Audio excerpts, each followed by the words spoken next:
Six wives and Henry VIII. Henry VIII, born in 1491 at Greenwich Palace, was the second monarch of England from the Tudor dynasty, succeeding his father, Henry VII, in 1509.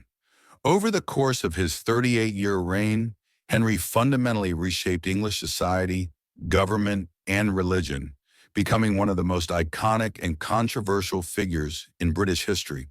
His rule is often remembered for his six marriages, his break with the Roman Catholic Church, and his establishment of the Church of England. But it was also marked by political consolidation, ruthless elimination of rivals, extravagant spending, and the laying of foundations that would influence England for centuries to come. Initially, Henry was not destined for the throne. As the second son of Henry VII, his elder brother Arthur was expected to rule. However, Arthur's sudden death in 1502 made the young Henry the heir apparent. Raised in an environment that combined strict discipline with Renaissance learning, Henry was intelligent, athletic, and charismatic. His early reign was characterized by a genuine popularity. He was handsome, an accomplished musician, a skilled horseman, and a spirited sportsman. In 1509, shortly after his coronation, Henry married Catherine of Aragon, Arthur's widow, strengthening ties with Spain and securing a valuable alliance. In the early years, Henry ruled with considerable delegation, relying heavily on ministers like Cardinal Thomas Wolsey. Henry's interest primarily lay in the glory of warfare, courtly grandeur, and maintaining England's influence in European affairs.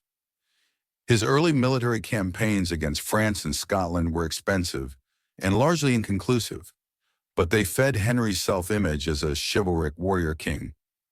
At home, Wolsey helped manage the kingdom, ensuring the crown's finances remained stable, and England's administration was relatively efficient.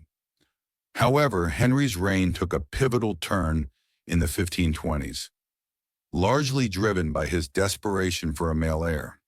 Catherine of Aragon had borne him only one surviving child, Mary, and Henry feared that without a legitimate male successor, the Tudor dynasty, still relatively new and fragile, could collapse into civil war. Convinced that his marriage was cursed by God, Henry sought an annulment from Pope Clement VII.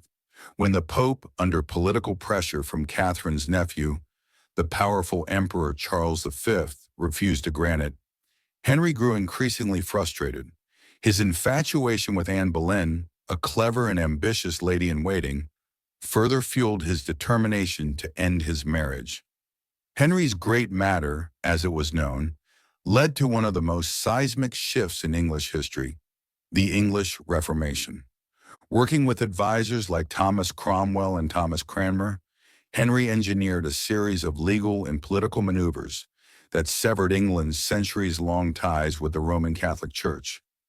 In 1533, Henry married Anne Boleyn in secret, and Cranmer, now Archbishop of Canterbury, declared his marriage to Catherine null and void.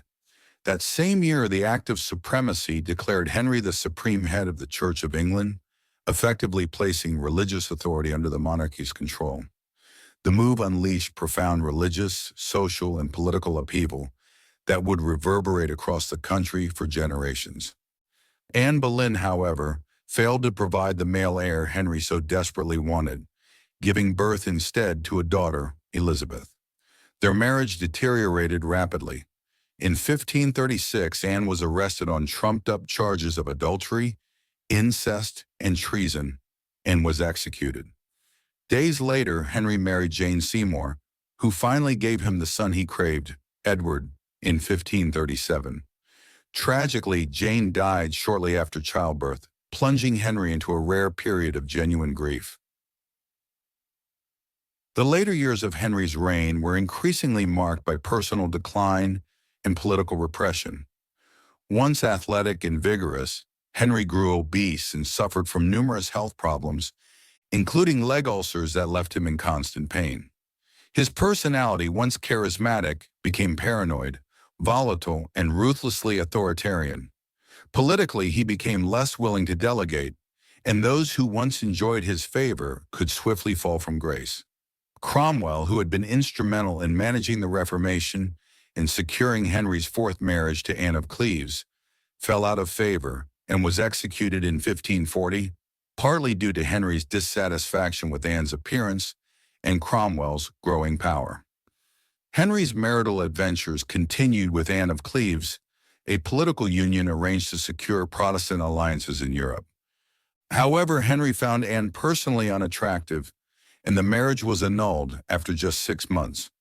Shortly after, Henry married the young and vivacious Catherine Howard, who brought a brief resurgence of happiness to his court.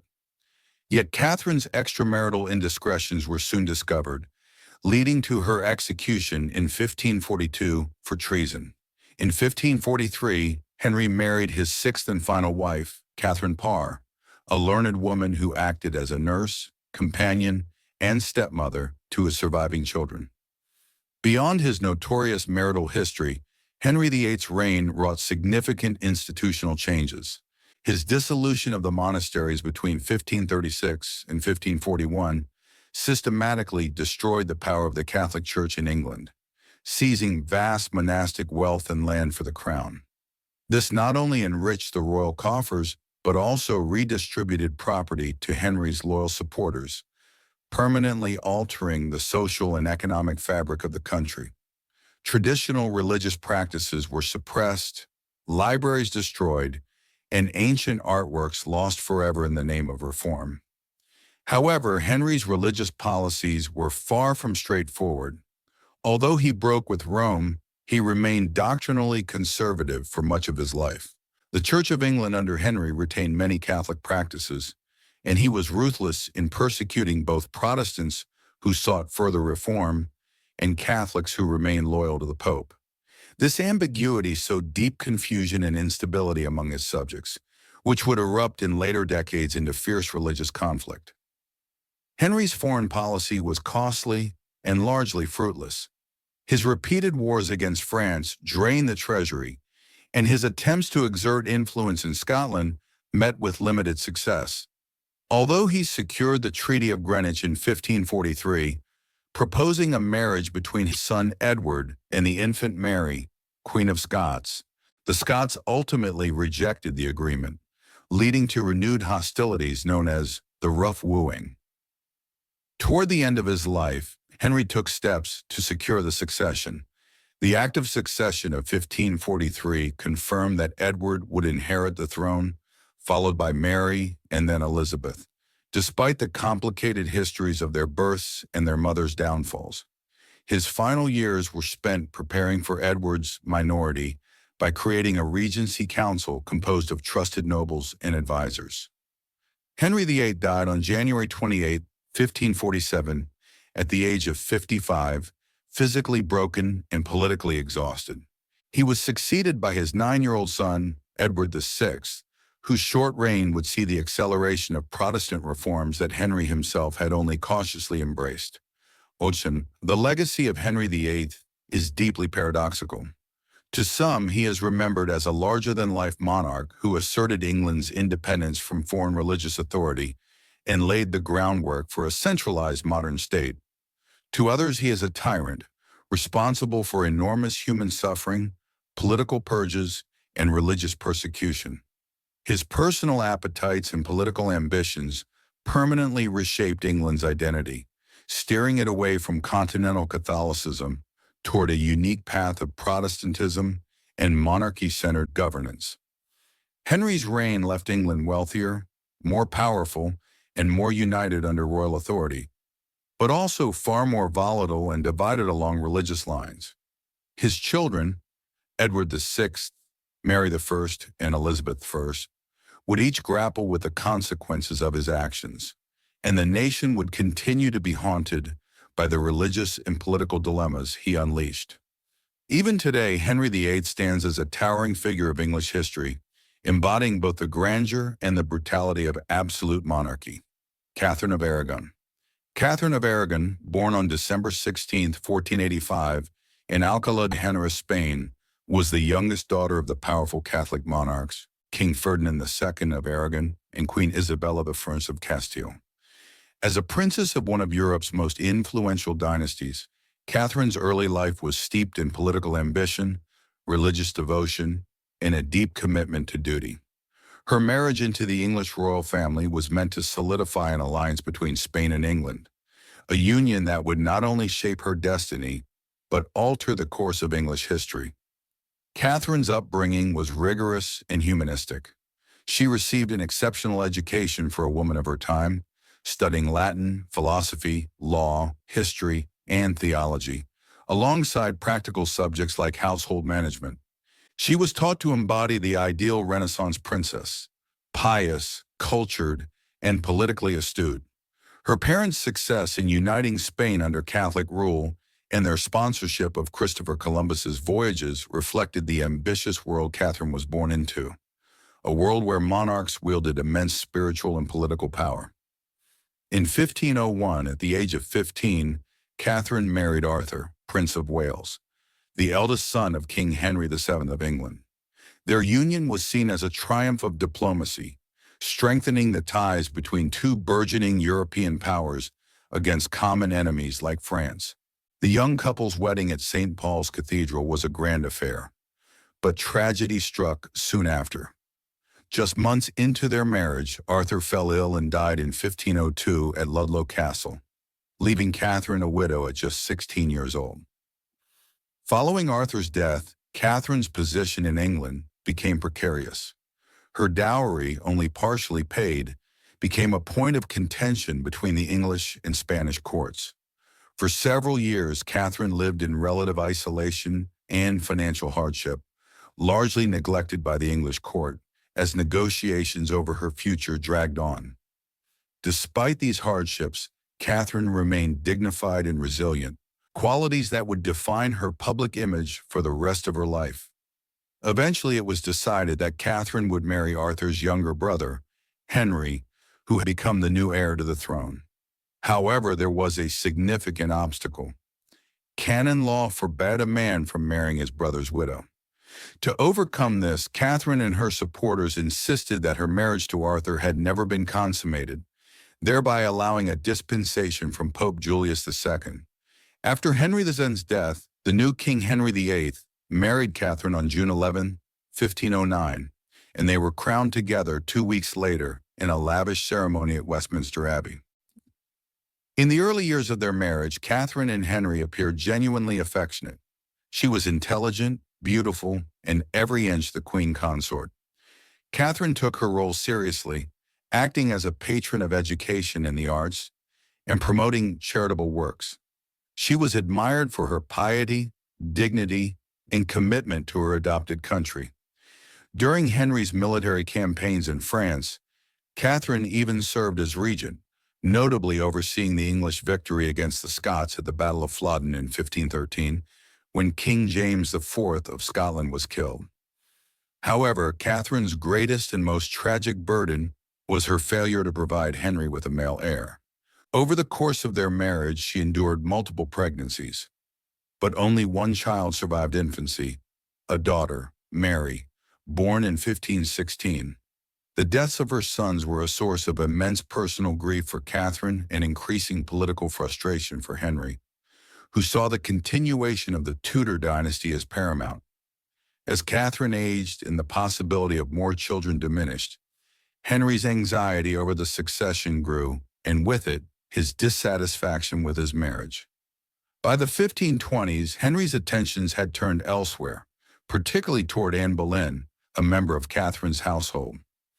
Ambitious and politically astute, Anne refused to become Henry's mistress, insisting on marriage. Henry, convinced that his marriage to Catherine was cursed in the eyes of God, citing the biblical passage from Leviticus forbidding marriage to a brother's widow, sought an annulment. He argued that his union with Catherine was invalid and that England's troubles were divine punishment for the sin. Catherine, however, refused to concede. She steadfastly maintained that her marriage to Arthur had never been consummated and that her marriage to Henry was legitimate. She appealed directly to Pope Clement VII, igniting what became known as the King's Great Matter. Catherine's unyielding resistance earned her immense sympathy both at home and abroad. Her dignity in the face of mounting pressure captured the imagination of the English people, many of whom admired her loyalty, religious devotion, and royal bearing. The battle over the marriage dragged on for years, entangling England in a broader European power struggle. The Pope, caught between Henry's demands and the influence of Catherine's nephew, Charles V, the Holy Roman Emperor, delayed a decision. Frustrated and determined to remarry, Henry took increasingly radical steps, ultimately leading to England's break with the Catholic Church. In 1533, Henry married Anne Boleyn in secret, and Archbishop Thomas Cranmer declared his marriage to Catherine null and void. Despite being stripped of her title as Queen and relegated to the status of Dowager Princess of Wales, Catherine never acknowledged the annulment or relinquished her belief that she was Henry's lawful wife and the true Queen of England. She was forcibly separated from her daughter Mary and exiled to remote castles in the English countryside, where she lived under increasingly harsh conditions. Yet even in isolation, Catherine maintained her composure and dignity, refusing to compromise her principles. Catherine spent her final years at Kimbolton Castle, living in relative poverty compared to her earlier life, suffering from deteriorating health. Nevertheless, she remained a symbol of resilience and unwavering faith. Letters from this period reveal a woman who, though physically weakened, remained spiritually strong. She continued to correspond with her daughter Mary and maintained a small circle of loyal attendants who shared her Catholic devotion. Catherine of Aragon died on January 7, 1536, at the age of 50. Her last letter, addressed to Henry, was filled with forgiveness and religious sentiment, reflecting her enduring sense of duty and her deep Christian faith. She asked Henry to care for their daughter and concluded by signing herself poignantly as Catherine the Queen, refusing to accept any lesser title even to her dying breath. Her funeral was a muted affair held at Peterborough Abbey. Catherine was buried with the honors of a princess, not a queen, a final indignity reflecting her fall from political grace. Yet public sympathy remained overwhelmingly on her side. Even in death, Catherine was revered by many as the rightful queen, a martyr of principle who had suffered unjustly for standing by her marriage vows and her faith. Catherine's legacy is profound. She is often remembered as a paragon of virtue, loyalty, and steadfastness, in stark contrast to the more turbulent and morally ambiguous figures who would follow her in Henry's affections. Her daughter, Mary I, would later ascend the throne, becoming England's first reigning queen and seeking to restore Catholicism, a mission undoubtedly shaped by her mother's influence and example. Historians have since debated Catherine's role and significance. Some see her as a tragic figure caught in the ruthless political calculations of her time, a pawn sacrificed to Henry's dynastic ambitions and personal desires.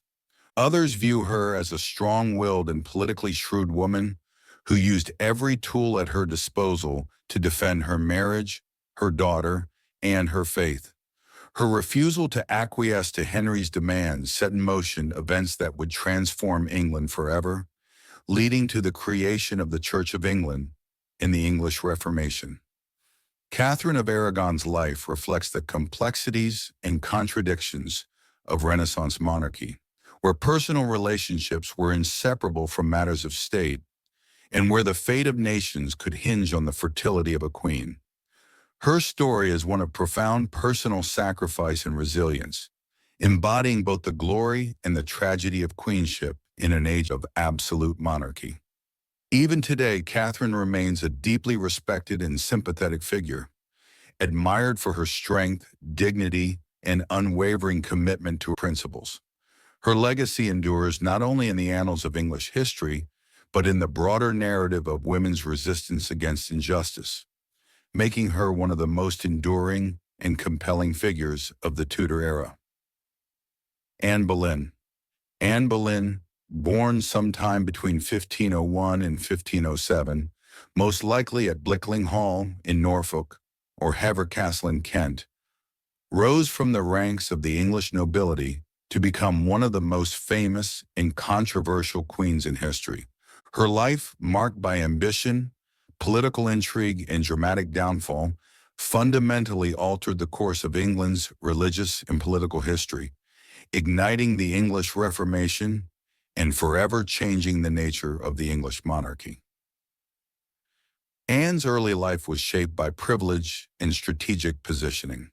Her father, Thomas Boleyn, was a skilled diplomat, and her mother, Elizabeth Howard, came from one of England's most prominent noble families.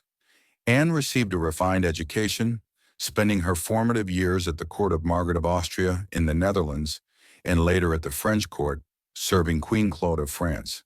These experiences exposed Anne to the sophisticated world of European politics, art, and manners, giving her a cosmopolitan polish that set her apart from other women at the English court. Anne returned to England around 1522 and soon became a lady-in-waiting to Queen Catherine of Aragon. Described as intelligent, witty, and vivacious, Anne quickly attracted attention. Though not conventionally beautiful by the standards of her time, she possessed a magnetic charm, sharp intellect, and a distinctive allure that captivated many, including King Henry VIII. By the mid-1520s, Henry had begun to pursue her ardently. However, unlike many women who had caught the king's eye, Anne refused to become his mistress, insisting instead on marriage. This boldness was extraordinary in a world where women's fortunes were typically tied to their willingness to comply with royal desire. Henry's obsession with Anne coincided with his growing desperation for a male heir. His marriage to Catherine of Aragon had produced only one surviving child, Mary, and he feared for the stability of the Tudor dynasty. Anne became more than just the object of his affection. She represented hope for a new future. Yet to marry Anne, Henry needed to annul his marriage to Catherine, a process that would unleash a political and religious firestorm. The quest to annul his marriage, known as the King's Great Matter, became a central political issue. Henry argued that his marriage to Catherine was invalid because she had been his brother's widow, citing a passage from Leviticus. Catherine, unwavering in her conviction, contested this, maintaining her marriage to Arthur had never been consummated. The Pope, under heavy political pressure from Catherine's nephew, Emperor Charles V, refused to grant Henry an annulment.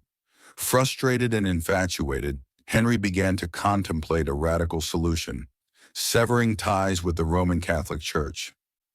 Anne's influence during this period was profound. She supported the cause of religious reformers who criticized the corruption of the Catholic Church, aligning herself with a movement that sought to translate the Bible into English and promote individual access to Scripture. Her support for such ideas, while personally advantageous, was also genuinely rooted in her exposure to reformist thinking during her time in France. Anne provided Henry with books like William Tyndale's Obedience of a Christian Man, which argued that kings had authority over the church within their own realms, a revolutionary idea that fed Henry's ambitions. By 1533, after years of political maneuvering, Henry and Anne secretly married. Thomas Cranmer, newly appointed Archbishop of Canterbury, declared Henry's marriage to Catherine invalid and Anne's marriage lawful. Anne was crowned queen on June 1, 1533, in a magnificent ceremony at Westminster Abbey. Pregnant with the couple's first child, Anne's position seemed secure. Yet the stakes were higher than ever. She was expected to deliver the long-awaited male heir that Henry craved.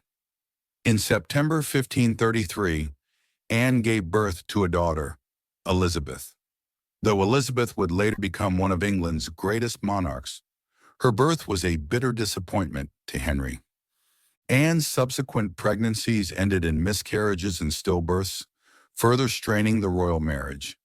Henry, already accustomed to viewing marriage as a transaction tied to dynastic success, grew disillusioned. Meanwhile, Anne's assertive and outspoken personality, which had once enchanted him, increasingly irritated the king and his conservative court.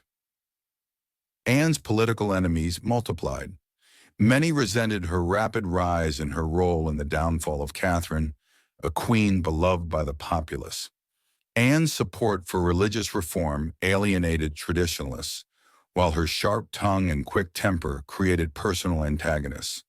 Her failure to produce a male heir left her vulnerable, and Henry's eyes soon wandered to one of her own ladies-in-waiting, Jane Seymour, who offered the king the demure and submissive image he now craved. By 1536, Anne's position was perilous. In January, she miscarried a male fetus, reportedly around the time Henry suffered a severe jousting accident that left him unconscious for hours, an incident that may have changed his personality, hardening his resolve to rid himself of Anne. Plans were already underway to remove her. Thomas Cromwell, Henry's chief minister and a former ally of Anne, orchestrated her downfall, perhaps with the king's approval or encouragement. In May 1536, Anne was arrested and charged with adultery, incest, and treason. The charges were almost certainly fabricated. Many historians believe that the accusations were politically motivated to clear the way for Henry's marriage to Jane Seymour. Anne was accused of liaisons with several men, including her own brother, George Boleyn, Viscount Rochford. The evidence presented at her trial was flimsy and contradictory, but Anne's fate was already sealed. The trial was a spectacle. Despite maintaining her innocence with dignity and courage, Anne was found guilty. On May 19, 1536, she was executed at the Tower of London, beheaded by a skilled French swordsman specially brought over for the task. Dressed in a dark gray gown, she faced her death with remarkable composure, reportedly praying for the king and expressing her acceptance of divine judgment. Her execution was swift but shocking, marking a grim end to one of the most meteoric rises and falls in English history. Anne Boleyn's death allowed Henry to marry Jane Seymour, who would finally bear him a legitimate male heir, Edward VI. Yet Anne's true legacy would live on through her daughter, Elizabeth, who would ascend the throne in 1558 and usher in England's Golden Age. Elizabeth's reign, characterized by relative religious tolerance, exploration, and cultural flourishing, would vindicate Anne's hopes in ways she could never have imagined. Anne's historical reputation has undergone dramatic reassessments over the centuries. For many years, she was vilified as an ambitious seductress who manipulated Henry for personal gain and bore responsibility for England's religious upheaval. Later generations, however, have painted her in a more sympathetic light, as a woman of intelligence, courage, and conviction who navigated the treacherous waters of Tudor politics as best she could in a world dominated by men. Some historians emphasize Anne's role as a catalyst for the English Reformation. Without her, they argue, Henry might never have broken with Rome, changing the religious and political landscape of England and laying the groundwork for the modern British state. Others focus on her personal qualities, her keen mind, her patronage of the arts and education, her vision of a different kind of monarchy where the king's authority was not beholden to the papacy.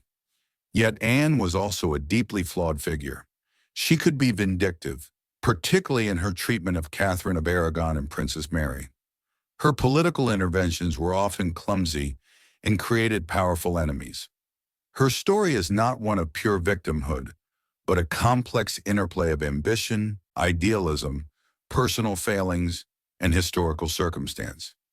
In the end, Anne Boleyn's life reflects the volatile nature of Tudor court politics, where favor could turn to ruin with dizzying speed, and where women, despite their intelligence and influence, remain perilously vulnerable to the whims of men.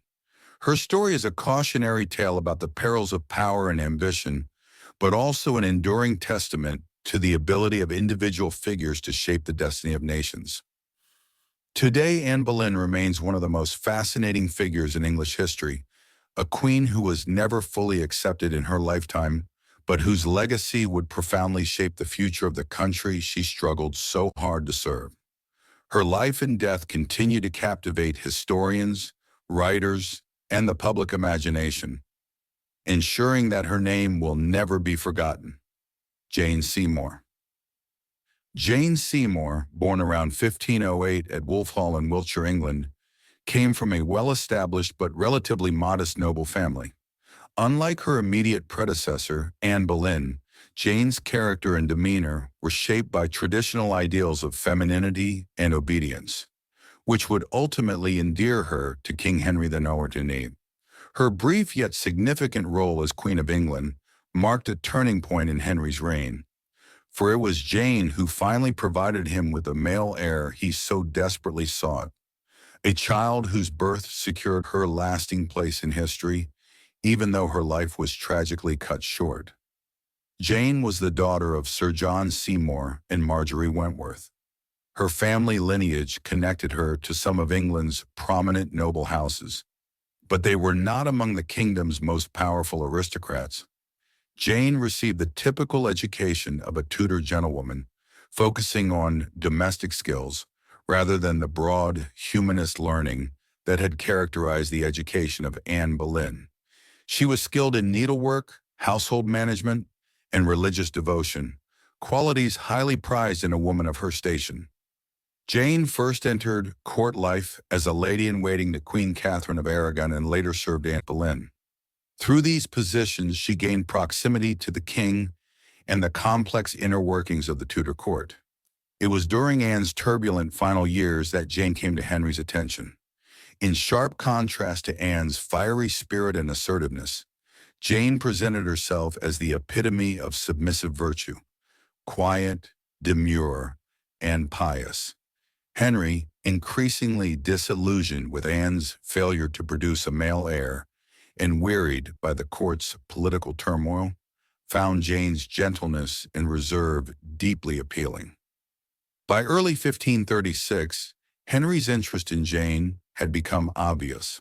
Courtiers noticed her receiving gifts and secret notes from the king. Jane, perhaps coached by her ambitious family, carefully navigated Henry's courtship. She refused to become his mistress, asserting that she would only accept the king's attentions if they led to marriage. A strategy reminiscent of Anne Boleyn's earlier approach, but executed with greater deference and modesty. Henry, captivated and eager to move past his troubled marriage to Anne, became determined to make Jane his wife. The speed of events that followed was astonishing. Anne Boleyn was arrested in May 1536 on trumped-up charges of adultery, incest, and treason. Just a day after Anne's execution on May 19, 1536, Henry and Jane were formally betrothed. Their wedding took place on May 30, 1536, at the Palace of Whitehall in a quiet ceremony. Jane was around 28 years old at the time, older than most brides of the era, yet still young enough to bear children, which was her most crucial duty in Henry's eyes. As queen, Jane Seymour took a markedly different approach from Anne Boleyn. She was careful to remain politically neutral, avoiding entanglements that had doomed her predecessor. Her motto, "Bound to obey and serve," encapsulated her public persona. Jane emphasized traditional queenly virtues, obedience, piety, and modesty. She reinstated elements of courtly decorum that had existed under Catherine of Aragon, such as sober dress codes and strict moral standards. Jane worked to heal the rifts that Henry's earlier marriages had caused, notably attempting to reconcile the king with his daughter Mary, who had been declared illegitimate after Henry's divorce from Catherine. Jane's intervention on Mary's behalf was one of her few recorded political acts. She lobbied Henry to restore Mary to court and sought her reconciliation with her father. Although Jane's efforts did not immediately reverse Mary's status as illegitimate, they helped lay the groundwork for Mary's eventual restoration to favor. Jane's success in this delicate task showed her careful judgment and understanding of Henry's volatile nature, pushing for change without challenging his authority. Beyond her diplomatic efforts, Jane's primary focus, and the king's chief concern, was producing a male heir. Jane's pregnancy, announced in early 1537, was met with widespread jubilation. Throughout her pregnancy, she was treated with extreme care, attended by the best physicians and midwives the court could provide. Henry, delighted by the prospect of a son, lavished Jane with attention and gifts, and their marriage appeared to be genuinely affectionate, though Henry's towering personality always dominated. On October 12, 1537, Jane gave birth at Hampton Court Palace to a healthy boy Edward, who would later reign briefly as King Edward VI. The birth was a moment of immense triumph for both Jane and Henry. Bells rang throughout the kingdom, bonfires were lit, and lavish celebrations were held in honor of the long-awaited male heir. Jane, exhausted from the difficult labor, had fulfilled her paramount duty as queen and secured the Tudor dynasty's future. However, the joy was short-lived. Jane's health began to deteriorate rapidly in the days following the birth. Historical accounts suggest she suffered from puerperal fever, a common and often deadly postpartum infection in an era when medical knowledge of hygiene was rudimentary at best. Despite every effort to save her, Jane died on October 24, 1537, just 12 days after giving birth. She was around 29 years old. Jane Seymour's death devastated Henry VIII. Though he had been married 3 times, it was Jane whom he would later call his true wife. He went into deep mourning, wearing black for months, and refused to marry again for several years, an uncharacteristic delay for a king who viewed marriage as a political and dynastic necessity. Henry would eventually marry 3 more times, but he requested that he be buried beside Jane upon his death, a testament to the special place she held in his heart. In death, Jane was idealized as the perfect queen, virtuous, obedient, and successful in producing a son. Her brief tenure as queen, less than 18 months, shielded her from the political pitfalls and courtly intrigues that had plagued Catherine of Aragon and Anne Boleyn. Consequently, she emerged in historical memory largely untainted by scandal. Yet this sanitized image of Jane does not fully capture her shrewdness or the careful navigation that enabled her to survive and briefly thrive in one of the most dangerous courts in European history. Jane Seymour's legacy lies not only in the birth of Edward VI, but also in the temporary restoration of a sense of traditional queenship at Henry's court. She exemplified the Tudor ideal of womanhood, embodying submissive virtues while subtly exercising influence behind the scenes. Her death left a void in Henry's life that no subsequent queen could entirely fill, despite his many later marriages. Edward VI's reign, though short and fraught with its own troubles, carried forward Jane's legacy. During Edward's reign, Protestant reforms intensified, shaping England's religious landscape for generations.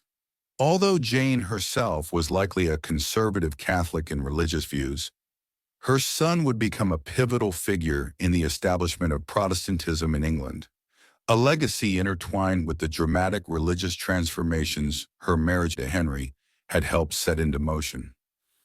In popular culture and historical writing, Jane Seymour is often overshadowed by the more dramatic figures of Catherine of Aragon and Anne Boleyn. Yet her significance cannot be underestimated. In many ways, she represents the quiet, steady current beneath the stormy surface of Tudor politics, an emblem of duty and sacrifice whose ultimate contribution, the birth of an heir, ensured the survival of the Tudor dynasty, if only for a generation more. Today, Jane Seymour is remembered as the queen who succeeded where others failed. Her life, though brief, was pivotal, and her death remains one of the great personal tragedies of Henry VIII's tumultuous reign. Though her voice is less often heard in historical records compared to other Tudor figures, her impact is undeniable, and her story continues to captivate historians and the public alike, a reminder of the delicate balance of fortune, favor, and fate in the treacherous world of the Tudor court. Anne of Cleves. Anne of Cleves, born on September 22, 1515, in Dusseldorf in the Duchy of Cleves, modern-day Germany, was thrust into the turbulent world of Tudor politics through an ill-fated marriage to King Henry VIII. Her time as queen consort was famously brief, lasting only about 6 months, but her story is a revealing portrait of political maneuvering, personal dignity, and survival in one of the most dangerous courts in Europe. Despite the failure of her marriage, Anne's prudence and adaptability allowed her to secure a peaceful and prosperous life in England, a remarkable feat given Henry VIII's notorious treatment of those who fell from his favor. Anne was the daughter of John III, Duke of Cleves, and Maria of Eulichberg, rulers of a small but strategically important region in the Holy Roman Empire. Her upbringing was notably different from that of Henry's previous wives. Anne received a relatively modest education, focusing on household management and piety rather than the humanist curriculum fashionable in Renaissance courts. She could read and write, but was not trained in music, dance, or languages to the extent expected in English noble circles. These differences would later become points of tension during her brief tenure as queen. The political context of Anne's marriage to Henry VIII was crucial. By the late 1530s, Henry had broken with the Roman Catholic Church, establishing himself as the supreme head of the Church of England. His religious policies left England diplomatically isolated, and threats from Catholic powers like France and the Holy Roman Empire loomed. Thomas Cromwell, Henry's chief minister, sought to strengthen England's position by forming alliances with Protestant states in Germany. The Duchy of Cleves, relatively independent and Protestant-leaning, seemed an ideal partner. Negotiations proceeded, and portraits of Anne and her younger sister, Amalia, were commissioned by the famous court painter Hans Holbein the Younger. Henry, relying on Holbein's flattering depiction, approved of Anne's appearance and agreed to the marriage sight unseen. However, when Anne arrived in England in late December 1539, Henry's expectations were quickly shattered. Accounts suggest that upon first meeting her in person at Rochester, Henry was visibly disappointed. He later referred to Anne disparagingly as a Flanders mare, though this harsh characterization likely says more about Henry's wounded pride and unrealistic expectations than about Anne's actual appearance. Despite his private misgivings, Henry proceeded with the marriage under intense political pressure. The wedding took place on January 6, 1540, at Greenwich Palace. Henry was reportedly despondent during the ceremony, and their marriage was never consummated. He found Anne's lack of polish and foreign customs alienating, and he complained bitterly to his courtiers about his dissatisfaction. Anne, for her part, seemed unaware of the depth of Henry's discontent, behaving with dignity and propriety as queen. Anne's short reign was largely uneventful. She dutifully performed her ceremonial duties, appearing at public events and working to win the affection of the English people. Her gentle demeanor and willingness to adapt to her new country earned her considerable sympathy. However, behind the scenes, Henry was already seeking a way out of the Union. His infatuation with the young and vivacious Catherine Howard, one of Anne's ladies-in-waiting, only hastened his resolve to end the marriage. In June 1540, Henry instructed his advisors to investigate the possibility of annulling the marriage. Conveniently, several grounds were available. Anne and Henry's marriage had never been consummated, and Henry claimed he had not freely consented to the union. Moreover, there were questions about Anne's prior betrothal to Francis, Duke of Lorraine, although that arrangement had been unofficial and dissolved during their childhoods. Anne was confronted with the king's desire for an annulment in early July. Facing an uncertain future and understanding the dangerous precedent set by Henry's previous wives, particularly the fate of Anne Boleyn, Anne chose the path of prudence. She acquiesced to Henry's wishes without protest, agreeing to the annulment and confirming that the marriage had never been consummated. Her compliance was rewarded with remarkable generosity. The annulment was finalized on July 9, 1540. Anne was given the honorary title of the king's beloved sister, a generous annual income, several fine estates including Richmond Palace and Hever Castle, former home of Anne Boleyn, and precedence over all women in England except Henry's wife and daughters. She was permitted to live comfortably in England for the rest of her life, free from political intrigues and with the respect of the court. Anne's life after her annulment was remarkably peaceful compared to the fates of Henry's other wives. She remained on friendly terms with Henry, was often invited to court, and attended significant events, including the coronation of Mary I. She even developed cordial relationships with Henry's children, particularly Elizabeth, who would later become Queen Elizabeth I. Anne's ability to adapt, her lack of political ambition, and her genuine goodwill toward the Tudor family ensured her survival in an era where a fall from royal favor often meant imprisonment or death. Despite the outward cordiality, Anne's position was not without occasional tension. After Henry's marriage to Catherine Howard, Anne's presence at court became less frequent, and there were rumors that she harbored hopes of being reinstated as queen after Catherine's execution in 1542. However, nothing came of these whispers, and Anne wisely refrained from pressing any claim. Her later years were spent quietly managing her estates and engaging in charitable works, living a life of relative independence rare for a woman of her time.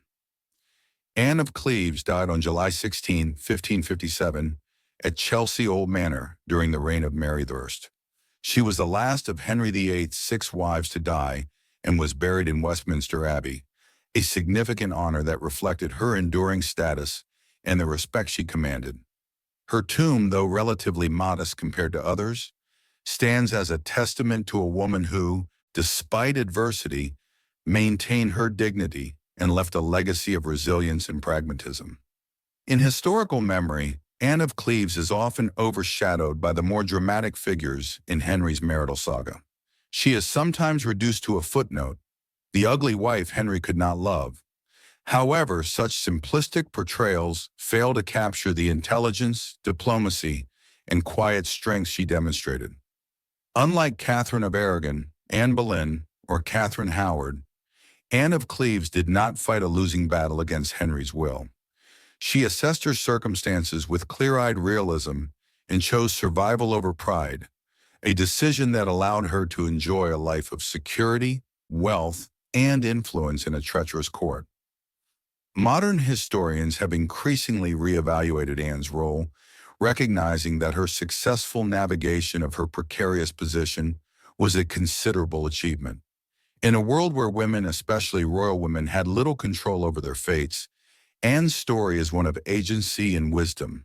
She understood that survival required compromise, and she managed to transform a humiliating rejection into an opportunity for autonomy, a rare and remarkable outcome for any woman, let alone a discarded queen.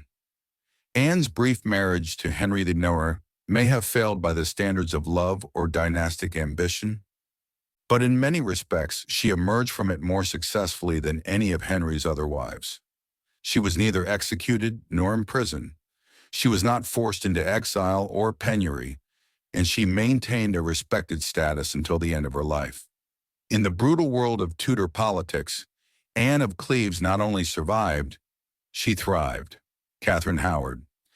Catherine Howard, born around 1523 into the prominent and ambitious Howard family, rose swiftly and fatally through the court of Henry VIII. As a young, vivacious, and inexperienced woman, she captured the aging king's attention and affection, briefly rekindling his fading desire for love and companionship. Yet Catherine's story is not one of triumph, but of tragic downfall. Her reign as queen consort lasted barely over a year, ending in a scandal that shocked England and led to her execution. Catherine's short and ill-fated life is a stark reminder of the perilous existence women faced in the Tudor court, where political ambition, personal mistakes, and royal favor could all conspire to seal one's fate. Catherine was born into one of England's most powerful noble families. She was the daughter of Lord Edmund Howard, a younger son of Thomas Howard, 2nd Duke of Norfolk, and Joyce Culpeper. Although her lineage was illustrious, her branch of the family was not wealthy. Her father struggled financially, and Catherine's early life was marked by a lack of parental supervision and stability. After her mother's death when Catherine was young, she was sent to live in the household of her step-grandmother, Agnes Tilney, Dowager Duchess of Norfolk, at Lambeth. The Dowager Duchess's household was laxly managed, especially regarding the supervision of its many young wards.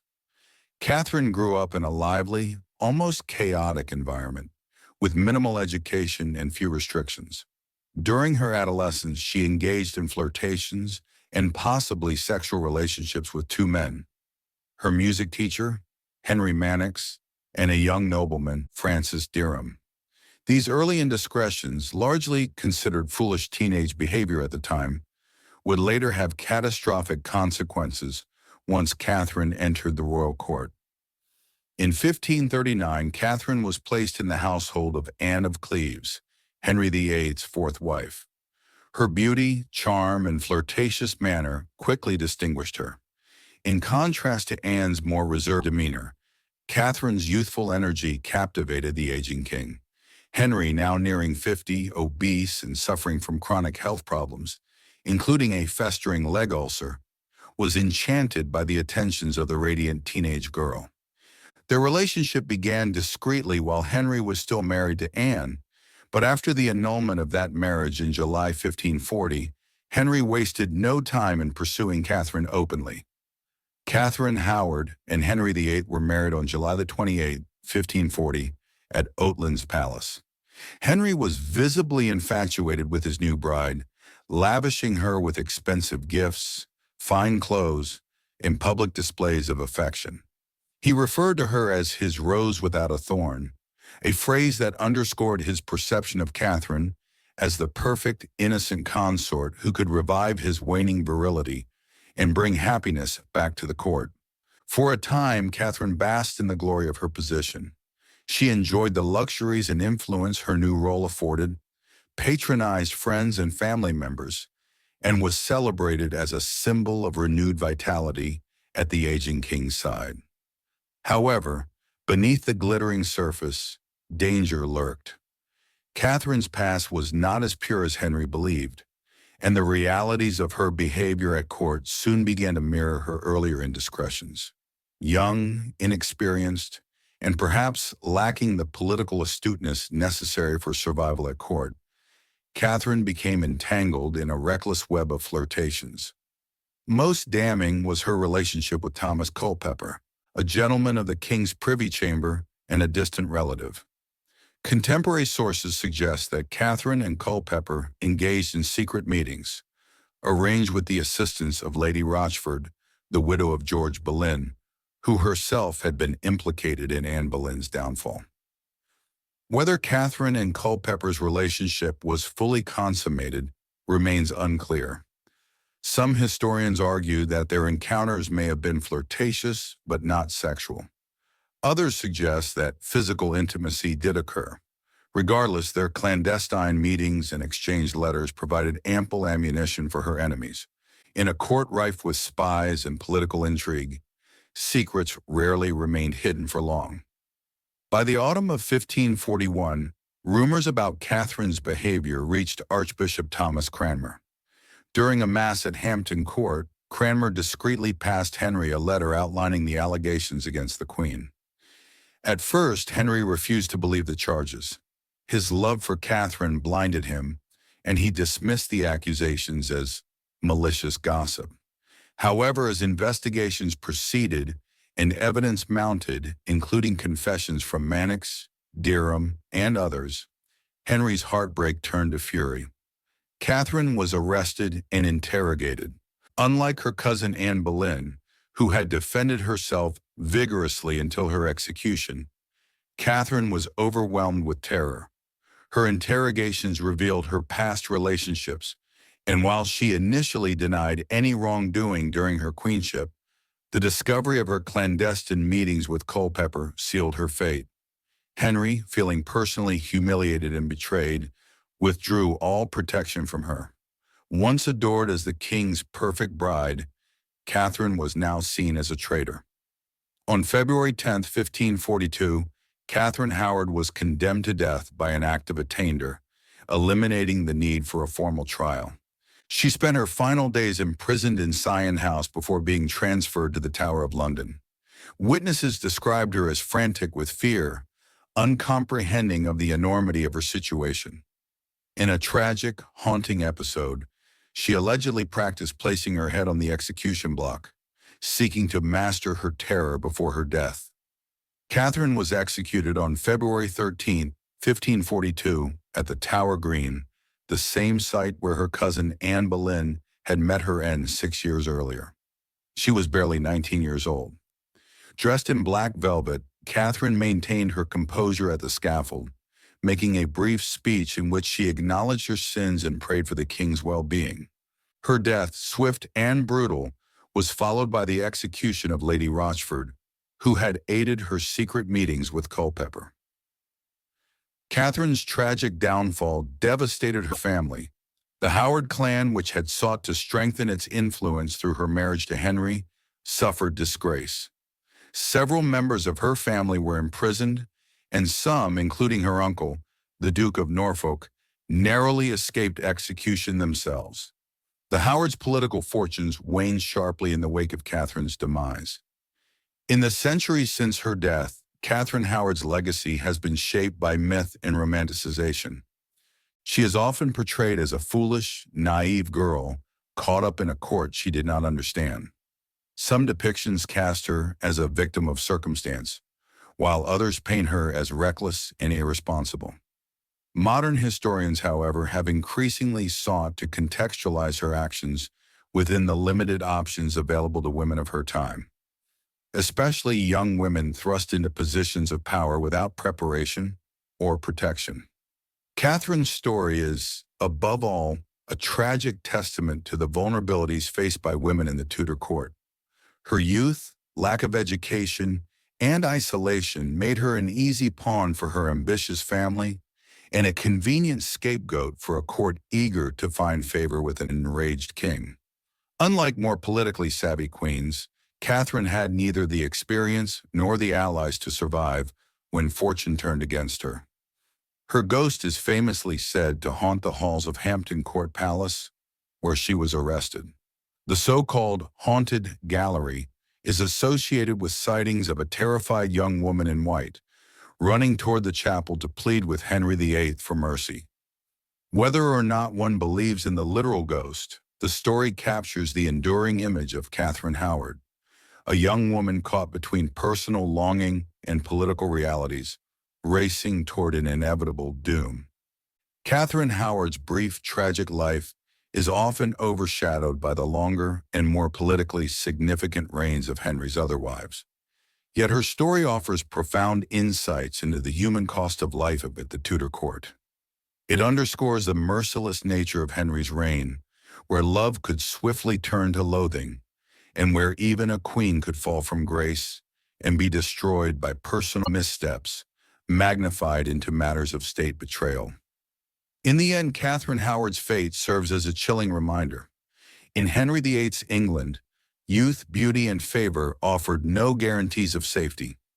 The same charm that could elevate a woman to the throne could just as quickly lead her to the executioner's block.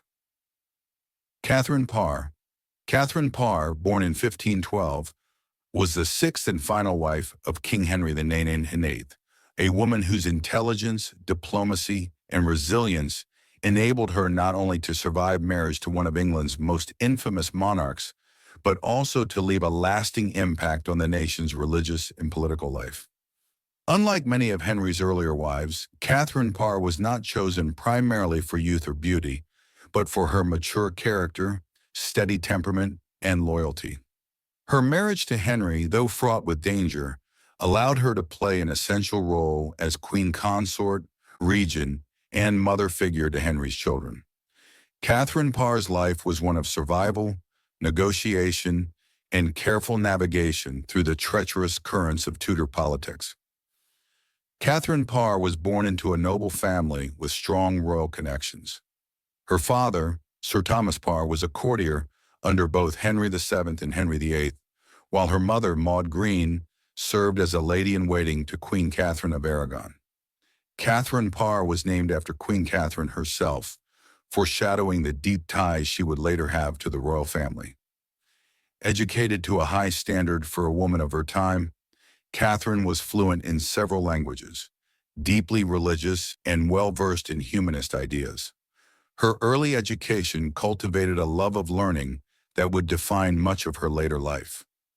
Before marrying Henry, Catherine had already been widowed twice. Her first marriage to Sir Edward Berg ended with his death in 1533. Her second marriage to John Neville, 3rd Baron Latimer, placed her at the center of political unrest during the Pilgrimage of Grace, a northern uprising against Henry VIII's religious reforms.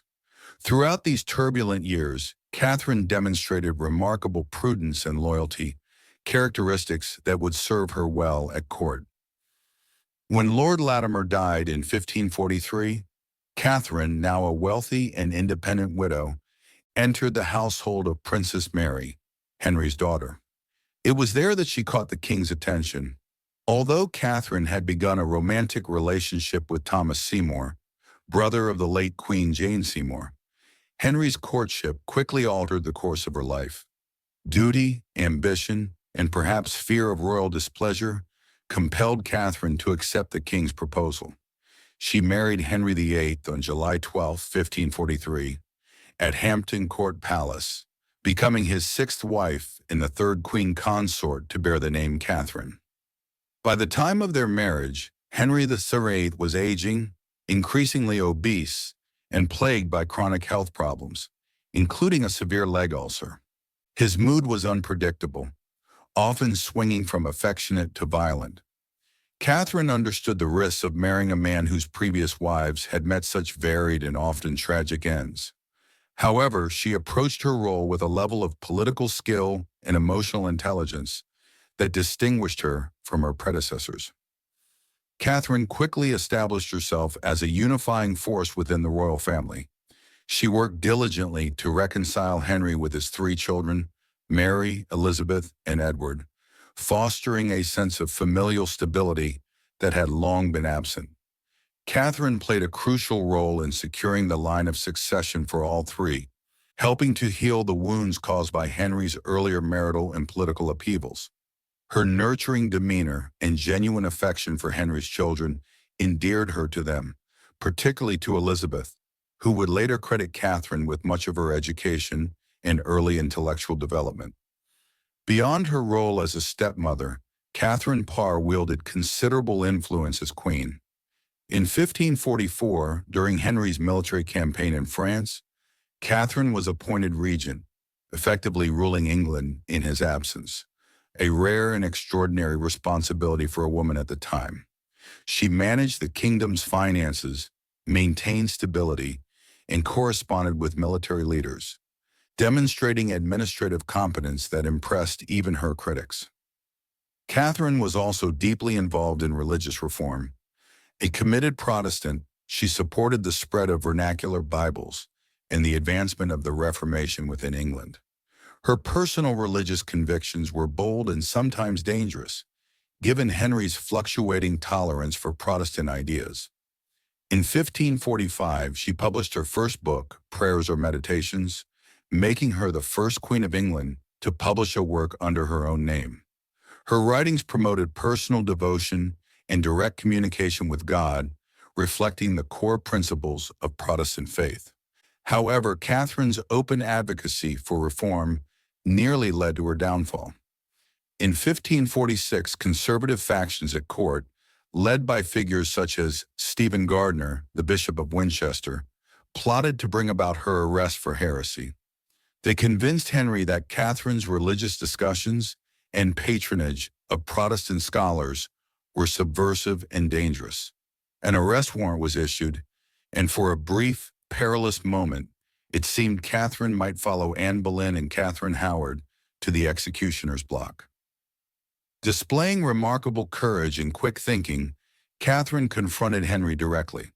She humbly argued that her theological discussions had been intended only to distract and soothe the king, not to instruct him. Flattered by this explanation, Henry forgave her. When the guards arrived the following day to arrest her, Henry famously rebuked them, signaling that the Queen was once again in his favor. Catherine had narrowly escaped death, proving her political acumen and adaptability in a court where a single misstep could be fatal. Henry VIII's health continued to deteriorate rapidly. In his final months, Catherine nursed him devotedly, providing comfort as he succumbed to his many illnesses. Henry died on January 28, 1547, leaving Catherine a wealthy and well-connected widow once more. She received a generous settlement and was named Queen Dowager, retaining her royal status and considerable influence. Following Henry's death, Catherine reunited with Thomas Seymour, the man she had loved before her marriage to the king. The two married in secret only months after Henry's death, causing scandal at court. Their marriage was passionate but troubled. Thomas Seymour's ambitions and reckless behavior, particularly his inappropriate attentions toward the young Princess Elizabeth, created tension and scandal. Despite these difficulties, Catherine found brief happiness with Seymour and, at the age of 35, became pregnant for the first time. Tragically, Catherine's long-awaited joy was short-lived. She gave birth to a daughter, Mary Seymour, in August 1548 at Sudeley Castle. However, Catherine fell ill with puerperal fever shortly after the birth, a common and often fatal infection in the 16th century. She died on September 5, 1548, only days after giving birth. Her death was mourned by those who had known her as a wise and compassionate queen. Catherine Parr's legacy extends far beyond her dramatic personal story. She was instrumental in promoting the Protestant cause, nurturing the future Queen Elizabeth I, and helping to stabilize the Tudor dynasty during one of its most volatile periods. Her writings, including Prayers or Meditations and the later The Lamentation of a Sinner, reflected the evolving religious consciousness of England and encouraged lay devotion. Historians today view Catherine not merely as a survivor, but as a reformer and educator. She advocated for the education of women, a radical idea at the time, and led by example. Her encouragement of learning and her support for Elizabeth's education contributed significantly to the intellectual flowering of the Elizabethan era. In a court dominated by intrigue, betrayal, and bloodshed, Catherine Parr stands out as a figure of grace, resilience, and foresight. She managed to navigate the lethal waters of Henry VIII's court, not merely surviving, but influencing the course of English history. Through her marriage to Henry, her regency, and her religious writings, Catherine Parr helped lay the groundwork for the England that would emerge under her beloved stepdaughter, Elizabeth I. Catherine's tomb at Sudeley Castle remains a quiet monument to a life marked by both danger and achievement. Inscribed on her memorial are the simple words, "To the Queen of Henry the Magnanime, the sixth wife." Yet her true legacy is far richer, a testament to intellect, faith, and fortitude in an age that rarely valued such qualities in women. Children of Henry VIII. Mary Tudor, married first, Bloody Mary. Mary Tudor, born on February 18, 1516, at Greenwich Palace, was the only surviving child of King Henry VIII and his first wife, Catherine of Aragon. As a princess, she was once the hope of the Tudor dynasty, the cherished heir to the throne. However, her life would be marked by upheaval, betrayal, and a fierce battle for legitimacy. Mary would eventually ascend to the English throne as Mary I, becoming the first queen regnant in English history. Yet her reign would be forever overshadowed by the brutal persecution of Protestants, earning her the infamous nickname Bloody Mary. Mary's early childhood was one of privilege and high expectation. Her education was rigorous. She was taught Latin, Spanish, French, music, and theology. Her mother, a devout Catholic and daughter of the formidable Queen Isabella of Castile, ensured that Mary was well-versed in Catholic doctrine and the duties of queenship. From an early age, Mary was groomed for a prominent marriage that would secure England's alliances in Europe. However, Mary's fortunes changed drastically when her father, desperate for a male heir, sought to annul his marriage to Catherine in order to wed Anne Boleyn.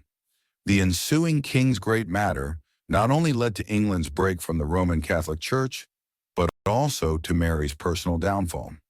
Declared illegitimate by her father, stripped of her royal status, and separated from her mother, Mary was forced to serve as a lady-in-waiting to her infant half-sister, Elizabeth, Anne Boleyn's daughter.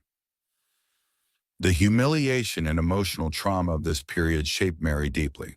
Her steadfast loyalty to her mother and her Catholic faith hardened into a defining feature of her character. She refused to acknowledge her father's new marriage or the religious reforms that followed. As Henry married and discarded subsequent wives, Mary's position at court remained precarious, though she eventually reconciled with her father after Anne Boleyn's execution and the birth of Edward VI by Jane Seymour. Upon Henry VIII's death in 1547, Mary's younger half-brother, Edward VI, ascended to the throne. Edward, strongly Protestant and influenced by his advisors, sought to push the country further from Catholicism. Mary, a devout Catholic, found herself isolated once more.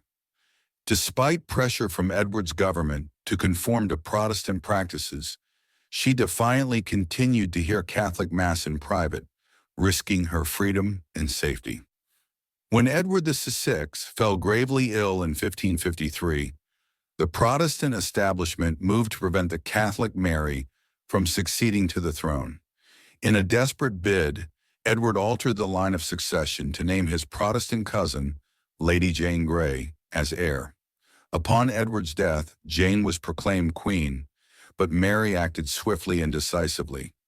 Rallying support from both nobles and commoners who believed in her legitimate claim, Mary gathered an army and marched on London. The public, weary of instability and respecting Mary as Henry VIII's true daughter, rallied behind her. Lady Jane Grey's reign lasted a mere 9 days before she was deposed. Mary entered London triumphantly on August 3, 1553, to widespread celebration. Her accession was historic. Mary Tudor was now the first woman to rule England in her own right. At the beginning of her reign, Mary was widely popular. She pledged to rule justly and restore order. However, she was determined above all to restore Catholicism to England, believing it her divine duty to save the souls of her people. Her policies, driven by a religious zeal, would soon alienate many of her subjects and define her legacy. One of her first major acts was to reinstate papal authority over the English Church, undoing her father's break with Rome. Parliament, though initially resistant, ultimately acquiesced to her demands under pressure. Protestant clergy were removed from their positions, and the old heresy laws were revived, setting the stage for the persecution of religious dissenters. Another critical decision was her marriage to Philip II of Spain, son of the Holy Roman Emperor Charles V. The match was intended to strengthen England's Catholic alliance with Spain and reinforce Mary's religious reforms. However, the marriage was deeply unpopular in England. Many feared Spanish domination and resented the prospect of being dragged into Spain's continental wars.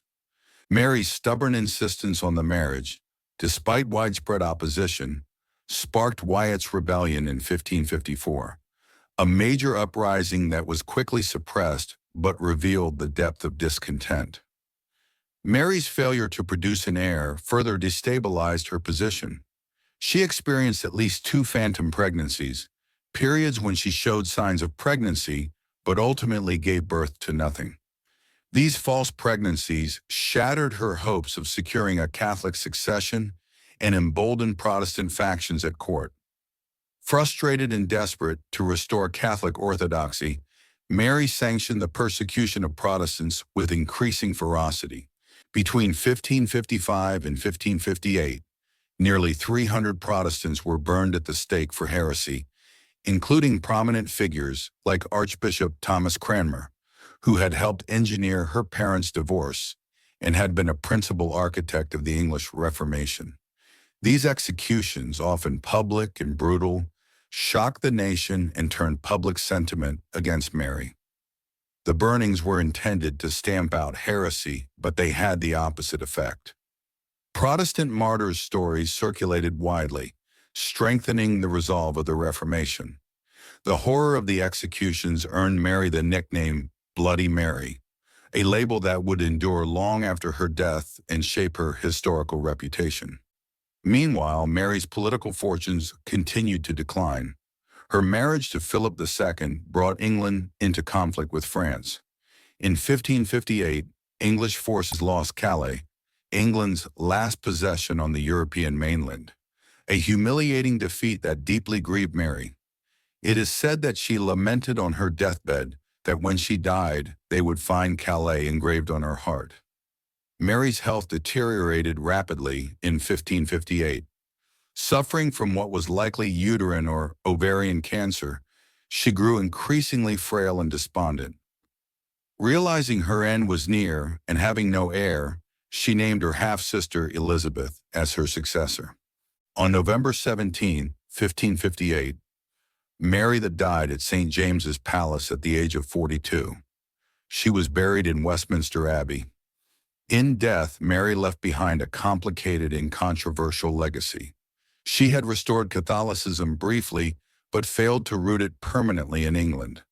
Her persecution of Protestants created martyrs whose memory would fuel the English Protestant identity for generations.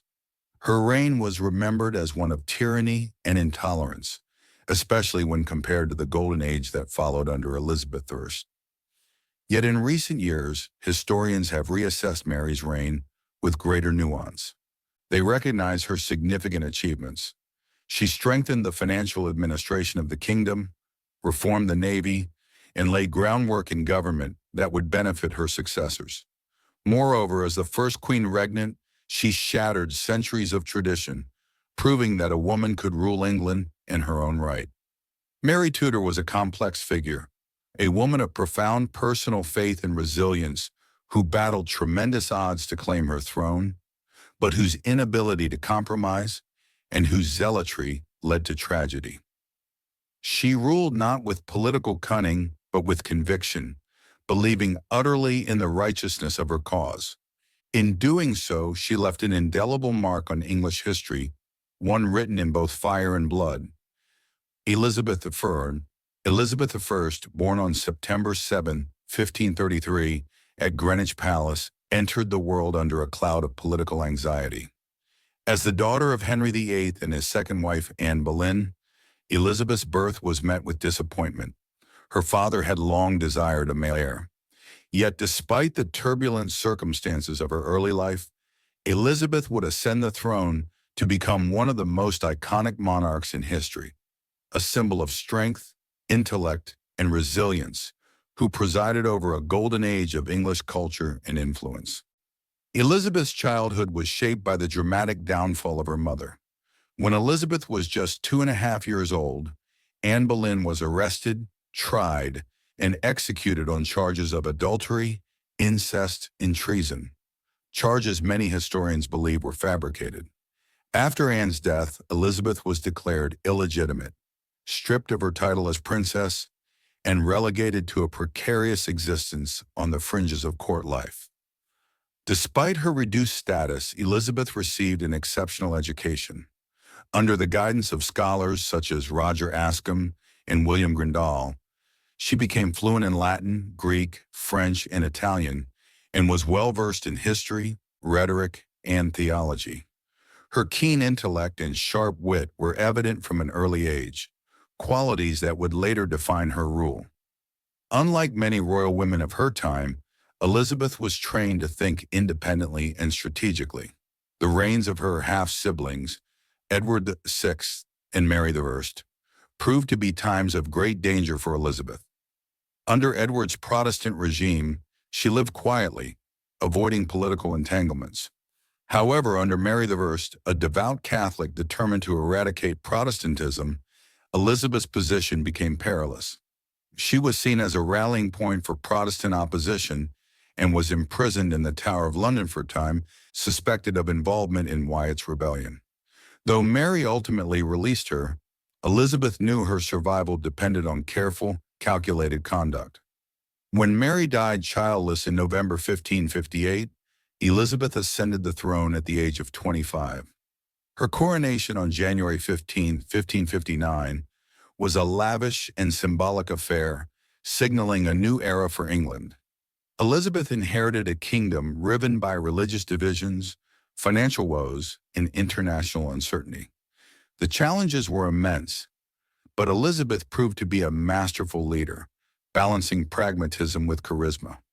One of Elizabeth's first and most significant acts as queen was the establishment of the Elizabethan religious settlement, which sought to unify her subjects under a moderate form of Protestantism.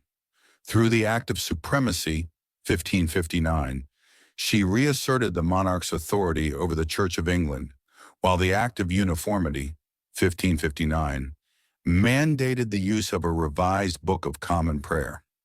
Elizabeth's religious policy, known as the Middle Way, was designed to appease as many of her subjects as possible, although it left some Puritans and Catholics dissatisfied. Elizabeth's foreign policy was equally cautious and shrewd. She sought to avoid costly wars while strengthening England's position in Europe. Her refusal to marry became a central feature of her reign. Numerous suitors, ranging from Philip II of Spain to the Duke of Anjou, courted her, but Elizabeth skillfully used marriage negotiations as a diplomatic tool without ever committing herself. Her unmarried status led to the development of the Virgin Queen mythos, which she cultivated carefully, presenting herself as wedded to her kingdom and her people. Elizabeth's reign was not without threats. The most persistent came from Catholic plots aimed at replacing her with her cousin Mary, Queen of Scots, a Catholic with a strong claim to the English throne. After years of intrigue and pressure from her advisors, Elizabeth reluctantly agreed to Mary's execution in 1587, a decision that haunted her personally but eliminated a potent threat. The most dramatic crisis of Elizabeth's reign came in 1588 with the Spanish Armada. King Philip II of Spain, enraged by Elizabeth's support for Protestant rebels in the Netherlands and the piratical raids of English seafarers like Sir Francis Drake, launched a massive naval invasion. Elizabeth, displaying her usual flair for leadership, addressed her troops at Tilbury in a stirring speech, famously declaring, "I know I have the body of a weak, feeble woman, but I have the heart and stomach of a king, and of a king of England too." The English Navy, aided by bad weather, decisively defeated the Armada, securing England's independence and elevating Elizabeth's popularity to new heights. The victory over Spain marked the beginning of what is often referred to as the Elizabethan Golden Age. It was a time of remarkable cultural flowering. Literature, drama, and the arts thrived, with figures like William Shakespeare, Christopher Marlowe, Edmund Spenser, and Sir Philip Sidney producing enduring masterpieces. Exploration also flourished under Elizabeth's patronage, with adventurers like Sir Walter Raleigh and Sir Francis Drake expanding England's horizons and laying the groundwork for future empire building. Elizabeth's court became a center of sophistication, wit, and pageantry. The Queen herself was the ultimate symbol of the era's splendor, carefully cultivating an image of majesty and mystique. She employed elaborate costumes, jewels, and theatrical ceremonies to reinforce her authority and maintain her aura as the semi-divine ruler of her people. Yet beneath the glittering facade was a ruler who worked tirelessly, attending to matters of state with relentless energy and shrewd judgment.